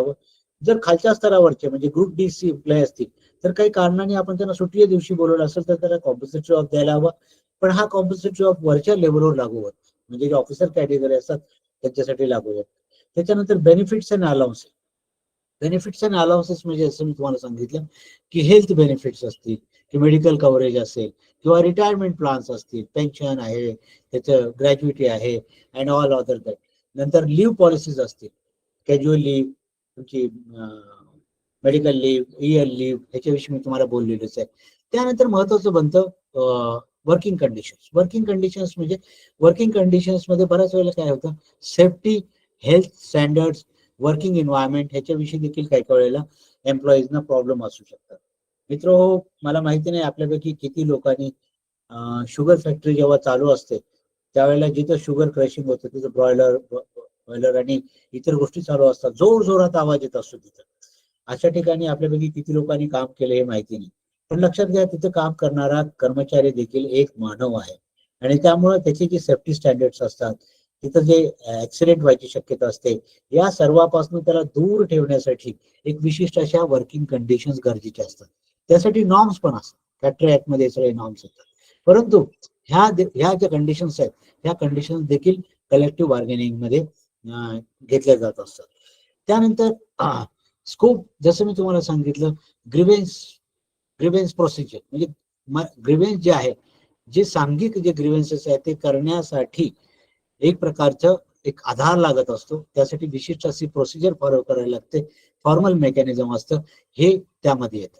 तर आणि म्हणजे ह्याला ग्रीवेन्स प्रपोज करणं आणि त्याचं रिड्रेसल करणं, रिड्रेसल ऑफ द ग्रीवेन्सेस म्हणजे त्याची पूर्तता करणं, त्या ग्रीवेन्सची पूर्तता करण्याचा प्रयत्न करणं, हे सगळं प्रोसिजर मध्ये लेट डाऊन केलं असतं. त्यानंतर जॉब सिक्युरिटी मध्ये बऱ्याच वेळेला एक लक्षात घ्या, एम्प्लॉई सांघिक का बनतो? यासाठी बनतो कारण एक तिला वाटत असं की माझे जॉब वाचायला पाहिजे, आणि दुसरं असं की मला वेळेवर पगार मिळायला पाहिजे, माझ्या पगारामध्ये वाढ व्हायला पाहिजे, मला प्रमोशन मिळायला पाहिजे, मला एक कूल लाईफ जगता आलं पाहिजे. तर ही जी जॉब सिक्युरिटी आहे, ही जॉब सिक्युरिटी देखील कलेक्टिव्ह बार्गेनिंग मध्ये घेता येते. ओके. त्यानंतर ट्रेनिंग अँड डेव्हलपमेंट हे देखील त्याच्यामध्ये येतं. जर काही खास ट्रेनिंगच्या रिक्वायरमेंट्स असतील ह्यांच्या अधिकाऱ्यांच्या, तर त्या देखील ह्यामध्ये कलेक्ट होतात. आणि अशा रीतीने जे कलेक्टिव्ह बार्गेनिंग होत असतं एम्प्लॉयर मध्ये आणि ट्रेड युनियन मध्ये, त्याला कलेक्टिव्ह अग्रीमेंट असं म्हणतात. तर हे जे अग्रीमेंट आहे, युजली कोऑपरेटिव्ह बँकांमध्ये हे जे अग्रीमेंट म्हणतात ना, ते साधारणतः 3 वर्षानंतर ज्या वेळेला पगार वाढवायचा असतो, अशा पद्धतीचं अग्रीमेंट बनतं इंडस्ट्रियल रिलेशन ऍक्ट मध्ये. तेच अग्रीमेंट जास्त प्रचलित आहे. पण त्या व्यतिरिक्त देखील जे बाकीचे घटक आहेत ते देखील त्या अग्रीमेंट मध्ये घेतले जाऊ शकत असतात. त्यानंतर काही जे आहे ते ह्याचे काही प्रकार आहेत, हे फार मी डीप मध्ये तुम्हाला जाणार नाही, कारण हे एवढं विस्ताराने तुम्हाला माहितीची गरज नाही, पण तरी नटशेल मध्ये तुम्हाला सांगायचा प्रयत्न करतो. इंटिग्रेटिव्ह बार्गेनिंगचा अर्थ असं की एकत्रितरित्या प्रयास. इंटिग्रेटिव्ह बार्गेनिंग म्हणजे जसं मी तुम्हाला सांगितलं की समजा तुमचं फेडरेशन आहे युनियनचं, एक वेगवेगळ्या सहकारी संस्था आहेत, त्यांच्या स्वतःचे युनियन आहे आणि त्याचं एकत्रित फेडरेशन आहे. तर हे फेडरेशन ते द्वारा जेव्हा निगोशिएशन केलं जातं असं, त्याला ते इंटिग्रेटिव्ह बार्गेनिंग असं म्हणतात. त्याचे घटक हे साधारणतः अशा पद्धतीचे असतात. ओके. इंटिग्रेटिव्ह बार्गेनिंग ज्याच्यामध्ये एकापेक्षा अधिक लोक, इथं फोटोमध्ये दाखवले बघा, एकापेक्षा अधिक लोक हे एकत्रित होत असतात. आणि दुसरं इंटिग्रेटिव्ह बार्गेनिंग म्हणजे ज्याच्यामध्ये थोडस काय म्हणतात त्याला, इंटेलेक्च्युअल भाग पण त्याच्यामध्ये आणला जात असतो. परिस्थिती समजून घेऊन दोघे जे आहेत ते त्यामध्ये पार्टिसिपेट करायचा प्रयत्न करत असतात. इंटरेस्ट बेस्ड बार्गेनिंग ह्याच्यामध्ये बेसिकली काय होत असतं, इंटिग्रेटिव्ह मध्ये संस्थेचं हित आणि कर्मचाऱ्यांचं हित हे पाहून इंटिग्रेटिव्ह बार्गेनिंग होतं. इंटरेस्ट बेस्ड बार्गेनिंग मध्ये काय होत असतं की जिथे कर्मचाऱ्याला वाटतं की नाही माझं हित आहे, मला मिळायलाच पाहिजे, हे माझं हित आहे आणि मला मिळायलाच पाहिजे, अशा वेळेला ते त्याच्या पद्धतीने विचार करतात आणि संस्था म्हणतात की हे आमचं हित आहे, ते देखील आमचं हित फुलफिल व्हायला पाहिजे. तर हे याला इंटरेस्ट बेस्ड बार्गेनिंग म्हणतात. आणि त्यामध्ये मग जे वेगवेगळे ऑप्शन्स क्रिएट करणं गरजेचं असतं आणि त्यानुसार निर्णय घेत असतात. पण ह्याचा अर्थ असा की या भागाचा अर्थ असा की जे बार्गेनिंग आहे बेसिकली कर्मचाऱ्यांचं हित आणि ऑर्गनायझेशनचं हित, हे दोन्ही जर आपले हित जोपासत बार्गेनिंग करायचा प्रयत्न करत असतात. हे बट नॅचरल आहे. कर्मचारी जे मागतील ते सगळं ऑर्गनायझेशन देईल असं नव्हे, आणि ऑर्गनायझेशन जसं म्हणतं तसं कर्मचारी पूर्णतः ऍक्सेप्ट करू शकतील असं नव्हे. ऑर्गनायझेशन जर म्हणाले की आज जे प्रोडक्शन आहे ते दुप्पट प्रोडक्शन मला पुढच्या खेपेपासून हवा आहे, जर एवढा पगार तुम्हाला हवा असेल तर कर्मचाऱ्याला माहिती असतं की एवढा मी देऊ शकत नाही, आणि त्यामुळे मग दोघं आपल्या हितावर अडून राहतात आणि मग नंतर त्यातनं एक मध्यम मार्ग काढला जातो, त्याला इंटरेस्ट बेस्ड बार्गेनिंग असं म्हणतात. पॉवर आणि लिव्हरेजिंग जे असतं तेही महत्वाचं असतं. हे डायनामिक्स आहे, लक्षात घ्या कलेक्टिव्ह बार्गेनिंगचे, की इकॉनॉमिक पॉवर किती आहे, बार्गेनिंग लिव्हरेज किती आहे, best alternative to negotiate agreement कसं निघतं, ह्याच्यावरनं हे डिसाईड होतं की दोघांमध्ये जे बार्गेनिंग चालले, बार्गेनिंग एक प्रकार आहे आणि निगोशिएशन आणि निगोशिएशन नंतरचा अग्रीमेंट हा तिसरा प्रकार आहे. बार्गेनिंग करणं, निगोशिएशनच्या प्रोसेसमध्ये बार्गेनिंग करणं हा एक भाग झाला, पण निगोशिएशन प्रोसेसमध्ये बार्गेनिंग केल्यानंतर कन्सेन्सस क्रिएट होणं आणि अग्रीमेंट होणं हा त्याचा पुढचा भाग येतो. ओके. कन्फ्लिक्ट रिझोल्युशन हे साधारणतः काय होतं की कन्फ्लिक्ट रिझोल्युशन करण्यासाठी एकतर जसं मी तुम्हाला सांगितलं की वर्कर्सच्या कमिटीज असतात, काउन्सिल्स असतात, त्यांच्याकडनं रिझोल्युशन करायचा प्रयत्न केला जातो की जो अंतर्गत असतो. ओके. पण दुसरं असं असू शकतं की कन्फ्लिक्ट रिझोल्युशन मध्ये इथे जे आहे सुरुवातीला काउन्सिलर्स येऊ शकतात. काउन्सिलर्स म्हणजे एक थर्ड घटक असतो, थर्ड एक्सपर्ट असतात. आणि हे जे एक्सपर्ट आहेत ते एक्सपर्ट संस्थेमध्ये कर्मचाऱ्यांची युनियन आणि ऑफिसर्स यांच्यामध्ये एक मध्यम मार्ग क्रिएट करायचा प्रयत्न करतात, कारण ते एक्सपिरियन्सड असतात. हे एक्सपिरियन्सड असतात, त्यांना इंडस्ट्री वर्किंग माहिती असतं, त्यांना कायद्याच्या प्रोव्हिजन्स माहिती असतात, तर ते त्याच्यामध्ये करू शकतात, काउन्सिलर्स असतात. त्यानंतर मेडिएशन म्हणजे मध्यस्थ, त्याच्यामध्ये काउन्सिलर्स असू शकतात. याच्यामध्ये काही प्रमाणात आर्बिट्रेटर असू शकतात. आर्बिट्रेटर याचा अर्थ असा असतो की हे थोडस वरच्या स्तरावरचं आहे. जे आपण चर्चा करतोय तो आर्बिट्रेटर हे ऍज गुड ऍज आर्बिट्रेटर हे एका कोर्टचे जे जज असतात त्या कोर्टच्या जजच्या समक्ष असतात. आणि त्यामुळं हे आर्बिट्रेटर जे आहेत ना ते एक ज्युडिशियल ऑथॉरिटी असते, त्यांच्या माध्यमातून एक मध्यम मार्ग काढायचा प्रयत्न केला जातो असतो. फॅसिलिटेशन हा एक त्याचाच प्रकार आहे कन्फ्लिक्ट रिझोल्युशन मध्ये, जो की काउन्सिलर कडनं केला जातो. आणि ह्याच्यामध्ये टप्पा वाईज जर बघायला गेलं तर काउन्सिलर्स पहिले येतात, मग त्याच्यानंतर आर्बिट्रेटर्स येतात, त्याच्यानंतर ट्रिब्युनल येतं. ट्रिब्युनल हा एक परत वेगळा प्रकार आहे. ट्रिब्युनल म्हणजे ही पण एक कॉझी ऑथॉरिटी आहे, कॉझी ज्युडिशियल ऑथॉरिटी आहे, कॉझी नाही ज्युडिशियल ऑथॉरिटी आहे, की जी राज्य स्तरावर पण असते आणि सेंट्रल लेवलवर पण असते, की जे लेबरचे जे प्रॉब्लेम्स आहेत ते समजून घ्यायचा प्रयत्न करतात कलेक्टिव्ह फॉर्म. इंडिव्हिज्युअल असेल तर लेबर कोर्टाकडे. तर काउन्सिलर्स, त्यानंतर आर्बिट्रेटर्स, आर्बिट्रेटर्स नंतर ट्रिब्युनल, स्टेट लेवलचं, नॅशनल लेवलचं, आणि त्याच्यानंतर मग कोर्ट ऑफ लॉ. ओके. आणि ते जे आहे ते राज्य स्तरावरही असू शकतं आणि सेंट्रल लेवलवर पण असू शकतं. ओके. ही साधारणतः पद्धती असते वर्कर्स पार्टिसिपेशन इन मॅनेजमेंट मध्ये आणि ग्रीव्हन्सेस रिॲड्रेसलसाठी. आपण आता एक 2 मिनिटाचा गॅप घेऊया आणि त्यानंतर मी पुढच्या टॉपिकला सुरुवात करतो. कृपया वाट पहा. एक 2 मिनिटाचा मी फक्त ब्रेक घेतो.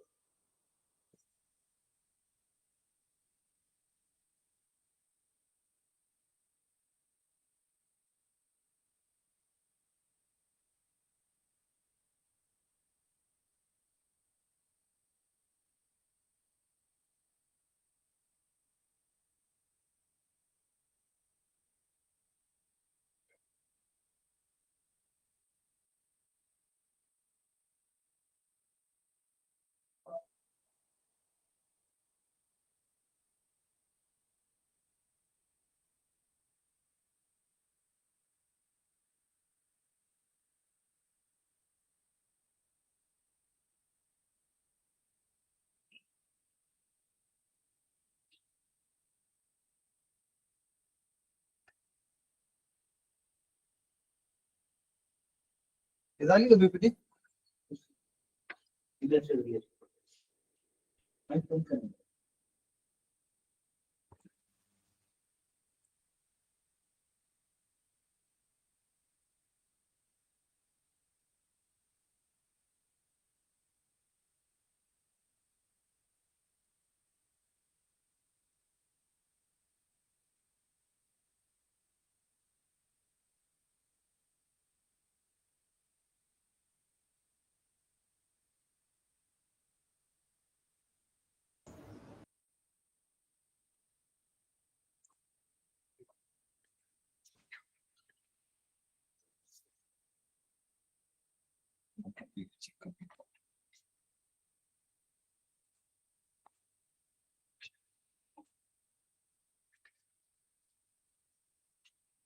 ऑफिसर्स, आपण पूर्वीचा जो सेशन होता आणि त्यानंतर जो आपण ब्रेक घेतला त्याच्या आधी काही महत्वाचे घटक जे आपण चर्चेला घेतले पैकी एक होता की व्यक्तिगत स्तरावरचा डिसिप्लिन किंवा शिस्त आणि सांघिक स्तरावरचं डिसिप्लिन किंवा शिस्त हे का गरजेचं आहे आणि हे कशा रीतीने महत्वाचं आहे. दुसरं आपण बघितलं की वर्कर्स पार्टिसिपेशन इन मॅनेजमेंट म्हणजे काय आणि ह्याला म्हणजे सहकार्यतेमध्ये हे कसं आहे आणि ह्याला कायदेशीर आधार कशा रीतीने आहे. त्यानंतर आपण ग्रीव्हन्सेस रिॲड्रेसल मेकॅनिझम जे आहे हे पण थोडंसं समजून घ्यायचा प्रयत्न केला.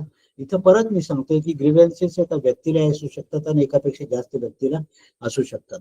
आणि एका व्यक्तीला जेव्हा असते त्यावेळेला ही ऑफिशियल प्रोसिजर आहे की बाबा तुझं जे म्हणणं आहे ते तुम्ही देऊ शकता, द्या तुमच्या ऑफिसर्सना, मग ते त्याच्यावर रिप्लाय देतील किंवा ऍक्शन घेतील.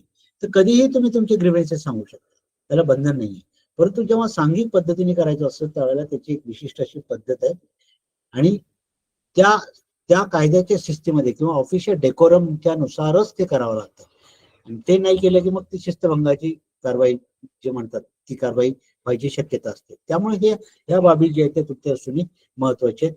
वैयक्तिकरित्या पाहायला गेलं तर जसं मी तुम्हाला डिसिप्लिनचं महत्व सांगितलं, हे डिसिप्लिनचं महत्व तुमच्यासाठी अतिशय महत्वाचं आहे. ओके, ग्रीव्हन्सेस जसं मी तुम्हाला सांगितलं की तुमच्या वैयक्तिक अडचणी असू शकतात, त्याचं तुम्ही हे करू शकता, पण हे त्या डेकोरम मध्ये राहून, डिसिप्लिन मध्ये राहून, त्या सिस्टम मध्ये राहूनच तुम्हाला ग्रीव्हन्सेस साठी अप्लाय करावं लागतं, रिझोल्युशन साठी ग्रीव्हन्सेसच्या. हा महत्वाचा भाग आहे. आता थोडस व्यापक असं जे स्वरूप आहे कायद्याच्या दृष्टिकोनातून, हे थोडं समजून घ्यायचं आपण प्रयत्न करूया. जिथं मोठं सेटअप असतो, जास्त एम्प्लॉईज काम करत असतात, 100 पेक्षा जास्त एम्प्लॉईज आहेत, 500 पेक्षा जास्त एम्प्लॉईज आहेत, तिथं थोडं हे ऑर्डरली होत असतं. ते जे रिलेशनशिप जी मॅनेज केली जाते ती कशा रीतीने केली जाते हे आपण आता समजून घेऊया. ओके, ते इंडस्ट्रियल रिलेशनशिप जी आहे ही industrial relationship basically employers, employees, employers, employees, trade unions, government आणि गव्हर्नमेंट रिलेटेड जे रेग्युलेटर्स असतील, ह्या सर्वांच्या मध्ये ही रिलेशनशिप म्हणजे इंडस्ट्रियल रिलेशनशिप. ही इंडिव्हिज्युअल रिलेशनशिप बिटवीन एम्प्लॉयर आणि एम्प्लॉईज. त्याच्यानंतर काही वेळेला ग्रुप ऑफ एम्प्लॉयर्स आणि ग्रुप ऑफ एम्प्लॉईज हे असू शकतात जर तिथं ट्रेड युनियन ही फेडरल बनलेली आहे, म्हणजे ऑल इंडिया बँकर्स असोसिएशन हे जे आहे ते फेडरल ऑर्गनायझेशन असतं. तर ते आणि ऑल बँक, त्यामुळं अनेक एम्प्लॉयर आणि अनेक एम्प्लॉईज असं असू शकतं, किंवा एक एम्प्लॉयर एक आणि त्या संस्थेमध्ये काम करणारे एम्प्लॉईज असे संबंध असू शकतात. पण हे सगळं करत असताना की ट्रेड युनियनची पण त्यामध्ये भूमिका येत असते. त्याच्यानंतर त्याच्यानंतर जे गव्हर्नमेंट आहे, government is also one of the important, कारण गव्हर्नमेंट हे एक्झिक्यूट करत असतं. तुम्ही जे बघत आहात की लेबर कमिशनर्स असतात, इंडस्ट्रियल डिपार्टमेंटचे वेगळे कमिशनरेट असते. तर हे जे कमिशनर्स म्हणजे काहीतरी गव्हर्नमेंटचे मेकॅनिझम असतं ज्याच्याद्वारे इंडस्ट्रियल रिलेशन मॅनेज करायचा प्रयत्न केला जात असतो. याचं कारण असं आहे की गव्हर्नमेंटला देखील त्या इंडस्ट्रीकडनं आउटपुट हवंय आणि त्या इंडस्ट्रीमध्ये कुठल्याही प्रकारचं डिस्टर्बन्स क्रिएट होऊ नये असं अपेक्षित असतं. आणि त्यामुळं हे जे स्टेक होल्डर्स आहेत हे मिळून इंडस्ट्रियल रिलेशनशिप बनत असतं. Employer, employees, employees, group of employees and group of employers, trade union and employees, trade union and employers, government and employees, government and employers. हे असं म्हणजे हे वेगवेगळे पार्टीज आहेत इंडस्ट्रियल रिलेशनशिपला मॅनेज करण्यासाठी आणि त्यांच्याद्वारे इंडस्ट्रियल रिलेशनशिप. मला नाही वाचता येत तुझी ठरवली पीपीटी बरोबर नाही बनवली असं का दिसतंय. तर ह्या सर्वांचे जे एक संबंध येतात इंडस्ट्रीज मधले लेबर बरोबरचे किंवा एम्प्लॉईज बरोबरचे रिलेशनशिप मेंटेन करण्यासाठी त्याला इंडस्ट्रियल रिलेशन्स असं म्हटलं जातं. नीट नाही का माहिती बंद करायचं.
नाही मला दिसत नाही मला.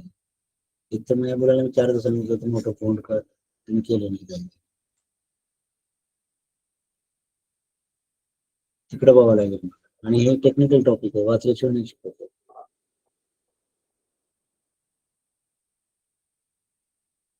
मग असं ठीक होतं ना, त्यांना दिसत नाही का. त्यांना कसं एकच स्लाइड दिसते.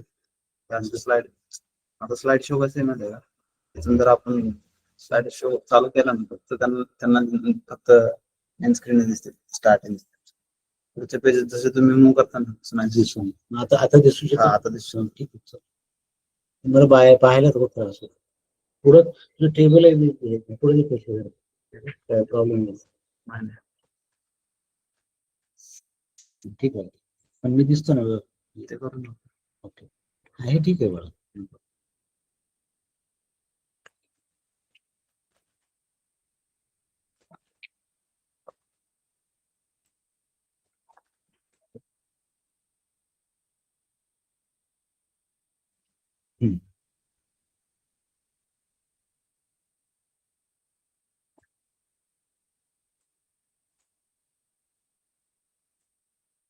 तर आपण जसं सुरू करू, आपण जी चर्चा करत होतो त्यानुसार ही रिलेशनशिप आहे एम्प्लॉयर्स आणि एम्प्लॉईज मध्ये, आणि त्याचबरोबर ह्याचे मग इतर रिलेशनशिप कुठले येते तर एवढीच मर्यादित नसते एम्प्लॉयर आणि एम्प्लॉईज बरोबर, तर ट्रेड युनियन आहे, गव्हर्नमेंट आहे, हे सगळे ह्या रिलेशनशिपचे इंटर रिलेटेड असतात. साधी बाब आहे की म्हणजे आता एखाद्या ठिकाणी लेबर काम करतात, एम्प्लॉईज काम करतात, तर त्यांच्या बाबतीत समजा त्यांचं एक्सप्लॉयटेशन असं व्हायला, तर बट नॅचरल आहे की गव्हर्नमेंटला त्याच्यामध्ये इंटरफेअर करावं लागतं, किंवा स्ट्राईक्स झाले किंवा स्ट्राईक्स हा लवकर रिझॉल्व्ह होत नाही, अशा वेळेला गव्हर्नमेंटला त्याच्यामध्ये इंटरफेअर करावं लागतं.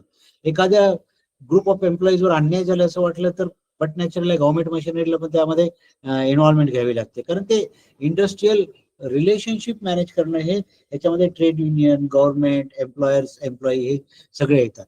आणि ह्याच्यामध्ये हे रिलेशनशिप जसं घेतलेलं आहे कलेक्टिव्ह बार्गेनिंग ट्रेड युनियनद्वारे केले जाते, किंवा machinery for settlement and industrial dispute हे आहे. त्यानंतर अनफेअर लेबर प्रॅक्टिसेस जसं आहे की बाबा कामगारांना किमान तुम्ही मिनिमम वेजेस एवढे तरी वेजेस द्यायला पाहिजे, हे कुठले येतं, एखादा जर ते वेजेस मिनिमम वेजेसच्या खाली देत असेल तर ते अनफेअर लेबर प्रॅक्टिसेस मध्ये येतं. तर ते गव्हर्नमेंटचं काम आहे ते प्रोटेक्ट करणं. ओके, आणि त्यानंतर इंडिव्हिज्युअल ग्रीव्हन्सेस असतील किंवा डिसिप्लिनरी पॉलिसीज प्रॅक्टिसेस असतील, हे सगळे जे आहे ना हे इंडस्ट्रियल रिलेशनचे एक्झाम्पल्स आहेत. पैकी काही एक्झाम्पल्स आपण मगाच्या क्लासमध्ये देखील पाहिलेले. तर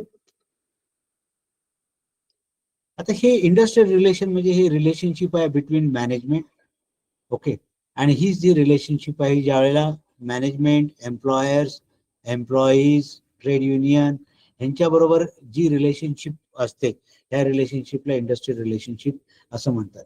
मग याच्यामध्ये एम्प्लॉयर्स असतात, ग्रुप ऑफ एम्प्लॉयर्स असू शकेल, एक एम्प्लॉयर असू शकेल, एम्प्लॉईज असतील, ग्रुप ऑफ एम्प्लॉयर्स किंवा सिंगल एम्प्लॉयर असू शकेल, आणि त्यानंतर गव्हर्नमेंट. हे साधारणतः इम्पॉर्टंट ऍस्पेक्ट्स आहेत किंवा पार्टनर्स आहेत हे एम्प्लॉई इंडस्ट्रियल रिलेशन मेंटेन करायचे.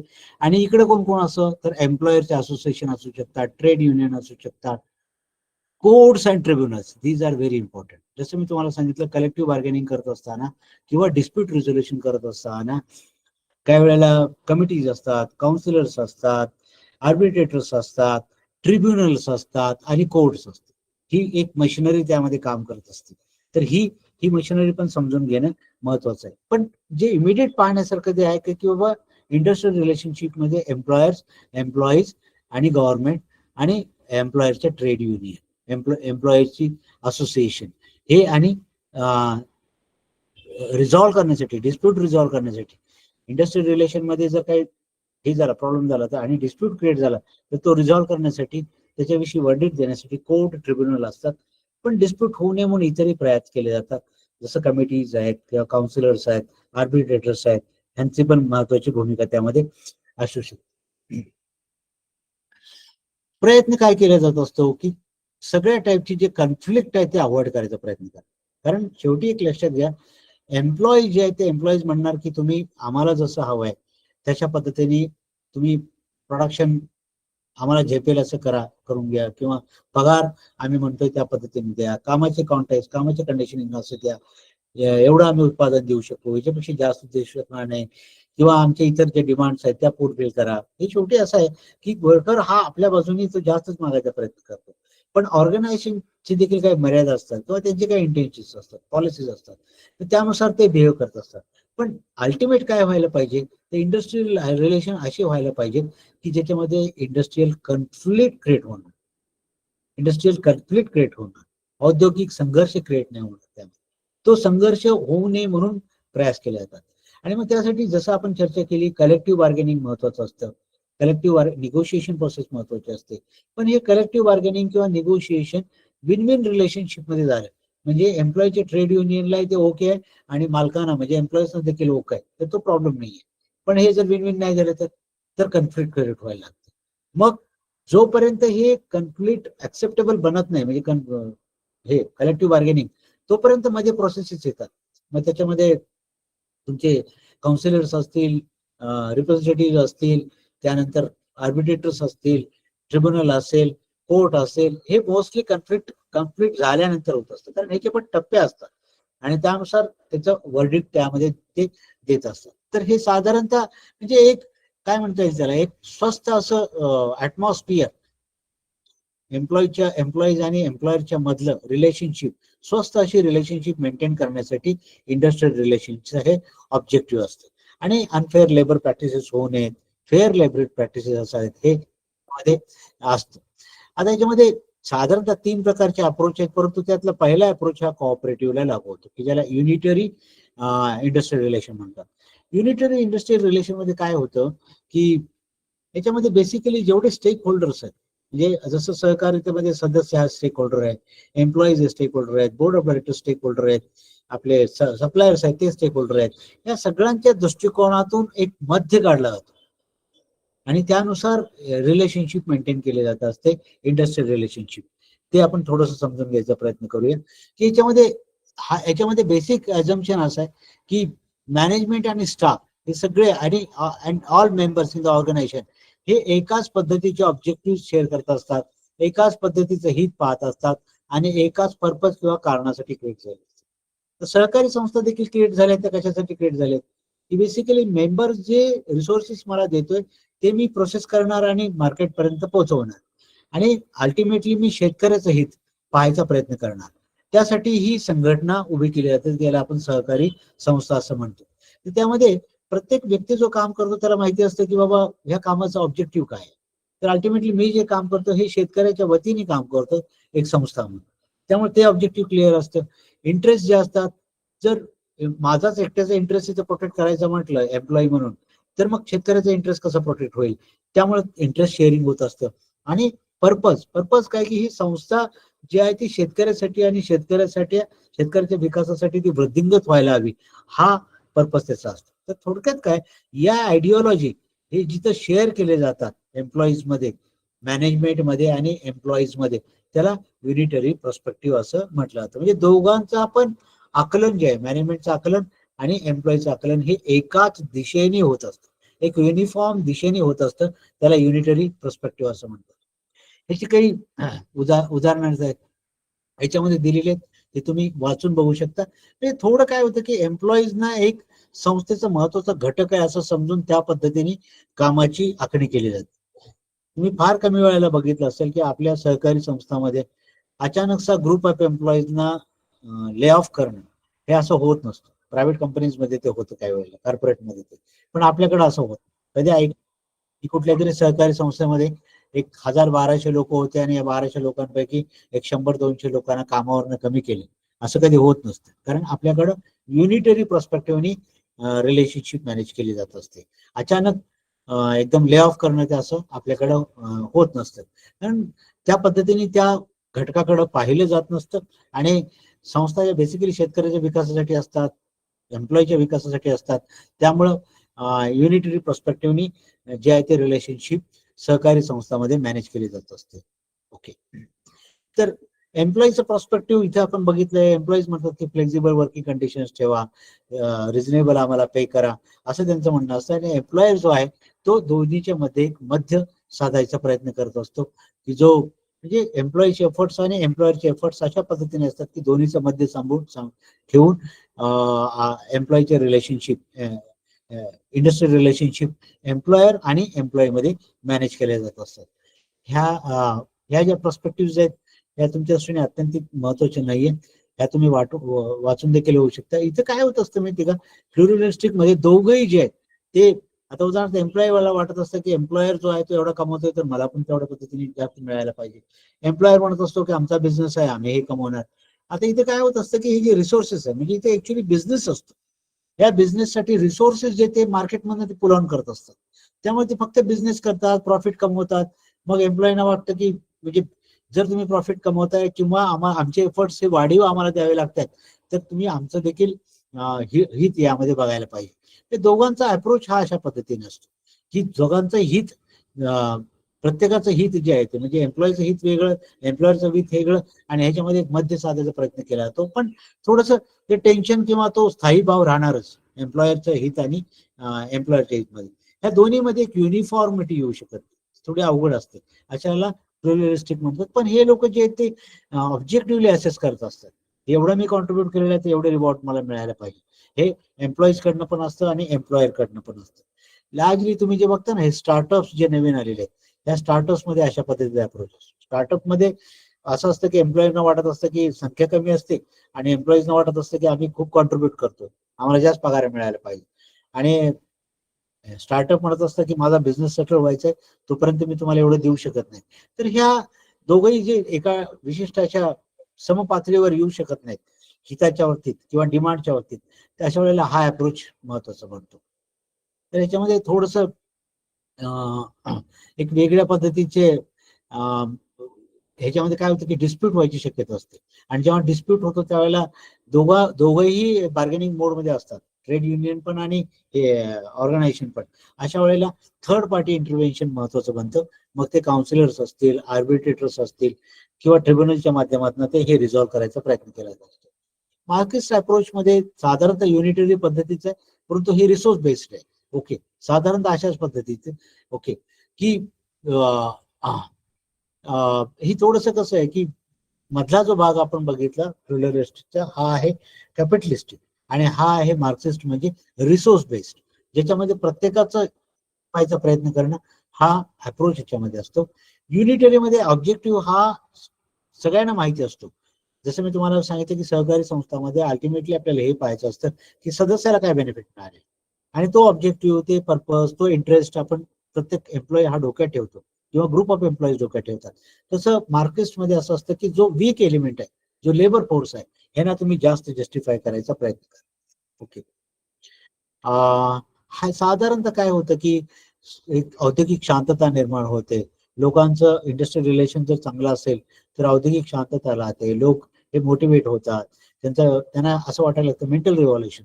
उदाहरणार्थ तुम्ही टाटा ग्रुपमध्ये जर बघितलं तर सर्व एम्प्लॉईना टाटा ग्रुपमध्ये एक छान वाटतं, ओनरशिप वाटत असते, त्यांना सेफ वाटत असतं तिथं. आणि टाटा पण असं एकदम ले ऑफ ते करत नाहीत, ते पगार हे ते देखील व्यवस्थित देतात. तर हे जे आहे ना, हे मेंटल रिव्हॉल्युशन करत. आणि त्यामुळं जे वेस्टेज असतात, वेस्टेज कमी होत राहतात.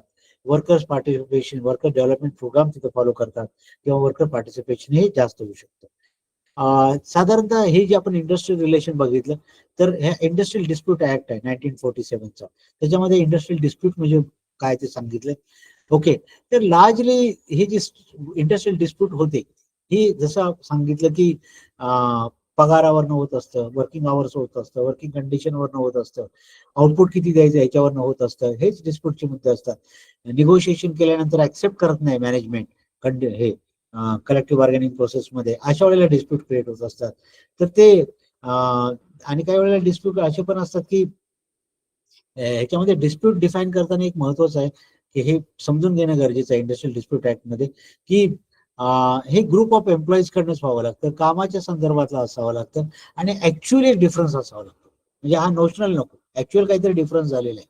ओके, डिस्प्यूट झालेला आहे, हा ग्रुप ऑफ एम्प्लॉईज कडनं हा मॅटर आहे, आणि हा इंडस्ट्रियल ऍटमॉस्फिअर मध्ये घडलेला आहे हे आहे. आणि एक किंवा दोन वर्कमन कडनं असं जर इंडस्ट्रियल डिस्प्यूट होत असेल तर तो ग्राह्य धरला जात नाही. डिस्प्यूट साठीच्या या कंडिशन्स आहेत. ओके, एक डिस्प्यूट हा एम्प्लॉयर्स आणि एम्प्लॉईज मध्ये झालेला असला पाहिजे, तो ऍक्च्युअली घडला असला पाहिजे, आणि तो वर्क रिलेटेडच असला पाहिजे, इंडस्ट्री रिलेटेड मॅटर असलं पाहिजे, आणि हा ग्रुप ऑफ एम्प्लॉई किंवा क्रॉस ऑफ एम्प्लॉई म्हणून क्रिएट केलेला असायला हवा डिस्प्यूट, तरच त्याला डिस्प्यूट असेल. तर डिस्प्यूट्स जेव्हा होतात ना त्यावेळेला त्याच्यामध्ये स्ट्राईकचे प्रकार असतात. ओके, मेनली पॉप्युलर जो स्ट्राईक जो असतो याच्यामध्ये एक जनरल स्ट्राईक हे जास्त पॉप्युलर असतात. नंतर स्लो डाऊन करतात लोक, त्यानंतर हंगर स्ट्राईक, अशा वेगवेगळ्या पद्धतीचे स्ट्राईकचे प्रकार असतात. लॉकआउट हा याचा अर्थ असतो की म्हणजे बंद करणं, सगळंच उत्पादन बंद करणं. तर हा प्रकार जो आहे त्रास झाला. लॉकआउट हा एक प्रकार असतो. कोऑपरेटिव्ह मध्ये युजली लॉकआउट होत नाही, परंतु काही वेळेला लॉकआउट होऊ शकतं. तर ह्याची ऑथेंटिसिटी पण पाहावी लागते किंवा ह्यांनी लॉकआउट कधी केलेला आहे, एम्प्लॉयरनी, ऑर्गनायझेशननी कुठल्या कॉन्टेक्स्ट मध्ये केलेला आहे का, व्हॅलिड आहे का, या सर्व गोष्टी चेक केल्या जात असतात. आणि त्यासाठीच आर्बिट्रेशन किंवा घेराव हा देखील एक प्रकार असू शकतो. पिकेटिंग, बायकॉट करणं कामावरनं. आणि कॉजेस ऑफ डिस्प्यूट्स हे जसं तुम्हाला सांगितलं ऑलवेज हेच राहतात की वेजेस अँड अलाउन्सेस विषयी डिस्प्यूट येतो. युनियन मध्ये रायव्हलरी असते, म्हणजे एक पेक्षा जास्त युनियन जे आहे ना ते भांडामाटी करत असतात. पॉलिटिकल इंटरफेअरन्स असतो, बाहेरचे पॉलिटिकल इंटरफेअरन्स क्रिएट केला असतो. आणि कधी कधी मॅनेजरियल कॉजेस पण असतात. आणि सगळ्यात महत्वाचं अनफेअर लेबर प्रॅक्टिसेस, म्हणजे लोकांना वाटत असतं की माझं हित इथं साध्य होत नाही, अनफेअर लेबर प्रॅक्टिसेस आहेत, त्यामुळं पण होऊ शकतं. त्यानंतर एखाद्या ठिकाणी एखाद्या एम्प्लॉईनी मेंबरशिप घेतली आणि दुसरीकडे घेण्यासाठी डिस्करेज करणं, ह्याच्यामुळं पण डिस्प्यूट क्रिएट होतात. ओके, त्यावेळेला एखाद्या ग्रुप ऑफ वर्कमनला डिसमिस केलं गेलं तर अशा वेळेला पण साधारणतः इंडस्ट्रियल डिस्प्यूट क्रिएट होतो.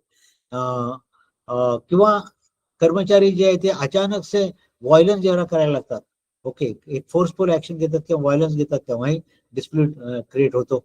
आणि हे हे जर गुड फेथ मध्ये क्रिएट केलं गेलं, to refuse the bargaining collectively, म्हणजे ट्रेड युनियन कडनं जे डिमांड केले गेलेले आहेत, ह्या कलेक्टिव्ह जे डिमांड आहेत, ह्या डिमांड जर एम्प्लॉयर कडनं नाही फुलफिल केल्या गेल्या तर हा इंडस्ट्रियल डिस्प्यूट क्रिएट होऊ शकतो. आणि ह्या साधारणतः अशा पद्धतीची कारण आहेत की ज्याच्यासाठी इंडस्ट्रियल डिस्प्यूट होतो. आणि इंडस्ट्रियल डिस्प्यूट क्रिएट झालं यासाठी हे कारण प्रूव्ह करावं लागतं, कारण त्याचा एक स्कोप असतो, या स्कोप मध्येच हे पाहावं लागतं. पण लार्जली अनफेअर लेबर प्रॅक्टिसेस किंवा इतर जे कारण सांगितले त्यामुळं इंडस्ट्रियल डिस्प्यूट असू शकतो. हे अनफेअर लेबर प्रॅक्टिसेस मध्ये मेन काय माहिती का, की कुठली युनियन जर जॉईन करायचं असेल तर त्यांना ते लागू जॉईन करू द्या. एखादी युनियन जर फॉर्म करायची असेल लेबरना तर ती फॉर्म करू द्यावी लागते.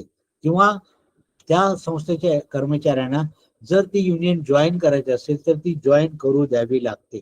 ते हे नाही करतायत. ओके, आणि मग त्याच्या ड्युटीज त्याला डिस्चार्ज कराव्या लागतात. ओके, तर मग नंतर मग बट नॅचरल आहे पुढच्या प्रॅक्टिसेस पण त्या युनियन जे डिक्लेअर करेल आणि जे लॉफुल असेल अशा प्रॅक्टिसेस मध्ये पण तो एम्प्लॉई जो तो हे होऊ शकतो. पण कमी पगार देणं किंवा अशी जे अनफेअर लेबर प्रॅक्टिसेस आहेत या तर नॉर्मल आहेत. पण युनियन जॉईन करू न देणं, युनियनचं मेंबरशिप, युनियन फॉर्म करण्यासाठी अटकाव क्रिएट करणं, युनियनची मेंबरशिप घेण्यासाठी अटकाव करणं किंवा समकक्ष जे बाबी लिहिलेल्या आहेत त्याच्यामध्ये, या अनफेअर लेबर प्रॅक्टिसेस मध्ये.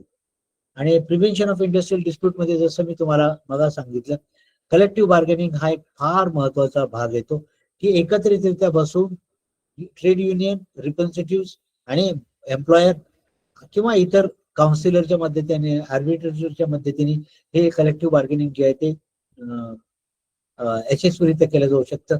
एक निगोशिएशन होतं आणि ते निगोशिएशन ऍक्सेप्ट झालं की त्याला अग्रीमेंट बनवलं जात असतं. ओके, तर हा भाग महत्वाचा आहे. याच्यासाठी आर्बिट्रेशन प्रमोशनल बोर्ड्स आहेत. आणि मी जसं तुम्हाला सांगितलं की आर्बिट्रेटर हा अपॉइंट केला जाऊ शकतो यांच्याकडनं. त्याच्यानंतर ट्रिब्युनल्स असतात स्टेट लेवलवर, सेंट्रल लेवलवर, आणि कोर्ट्स, लेबर कोर्ट्स पण त्यामध्ये असतात. तर ग्रीव्हन्सेस रिअड्रेसल मेकॅनिझम दिलेलं असतं याच्यामध्ये की कशा कशा पद्धतीने तुम्ही रिअड्रेसल करू शकता आपल्या ग्रीव्हन्सेसचं. याची एक विशिष्ट अशी सिस्टम असते. या सिस्टम मधनच ते जे ग्रीव्हन्स रिअड्रेसल सिस्टम आहे ती फॉलो करावी लागते.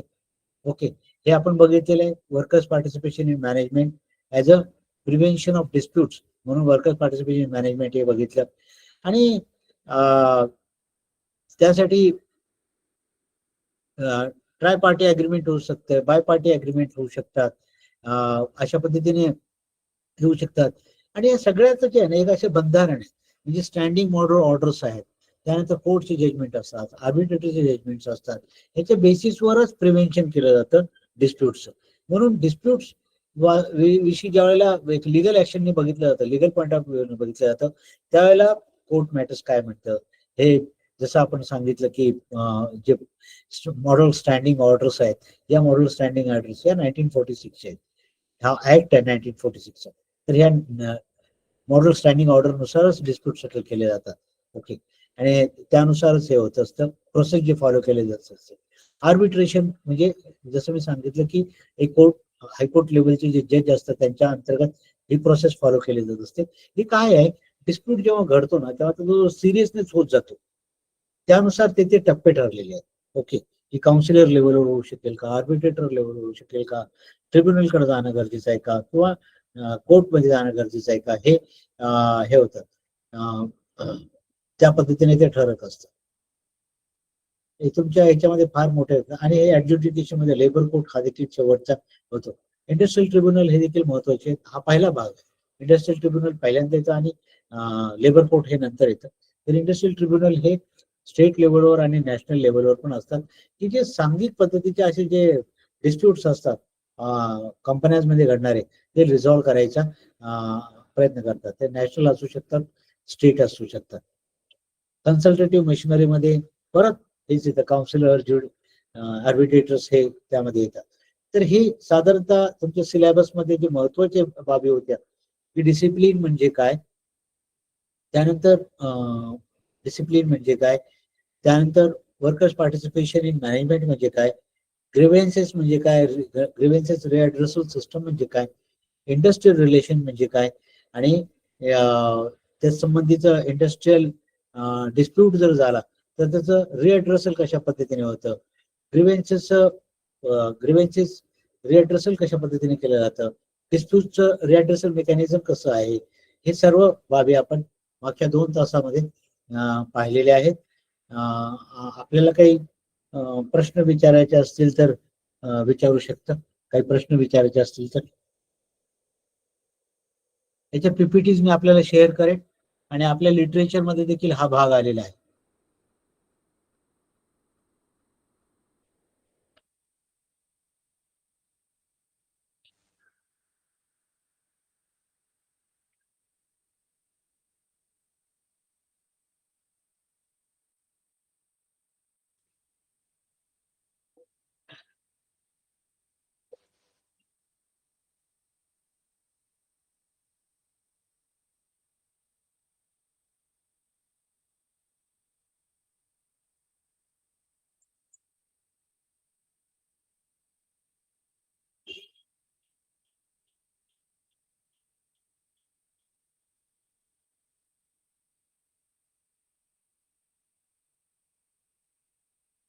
काही प्रश्न असतील तर विचारू शकता.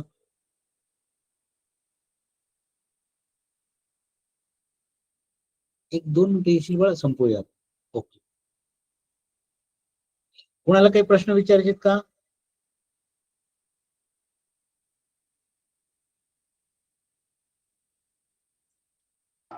नाही सर. ओके, जर काही प्रश्न नसतील तर आपला हा आजचा topic industrial relation related, grievance redressal mechanism, workers participation management आणि डिसिप्लिन रिलेटेड मला जे वाटत होतं की महत्वाचं आहे, जे तुम्हाला माहिती असणं गरजेचं आहे, ते मी संक्षिप्त मध्ये परंतु पीपीटीच्या माध्यमातून सांगायचा प्रयत्न केला. तर मित्र, आपण गेल्या 8 सेशन मध्ये जो HRM विषयाचे जे महत्वाचे जे एरियाज येतात की ज्याच्याशी तुमचा संबंध येतो तो आपण पूर्ण केलेला आहे. आणि याबरोबरच माझे सेशन्स, अलॉटेड सेशन जे आहेत HRM विषयाची, ते आज आपण इथे समाप्त करतोय. आपल्या सर्वांना धन्यवाद.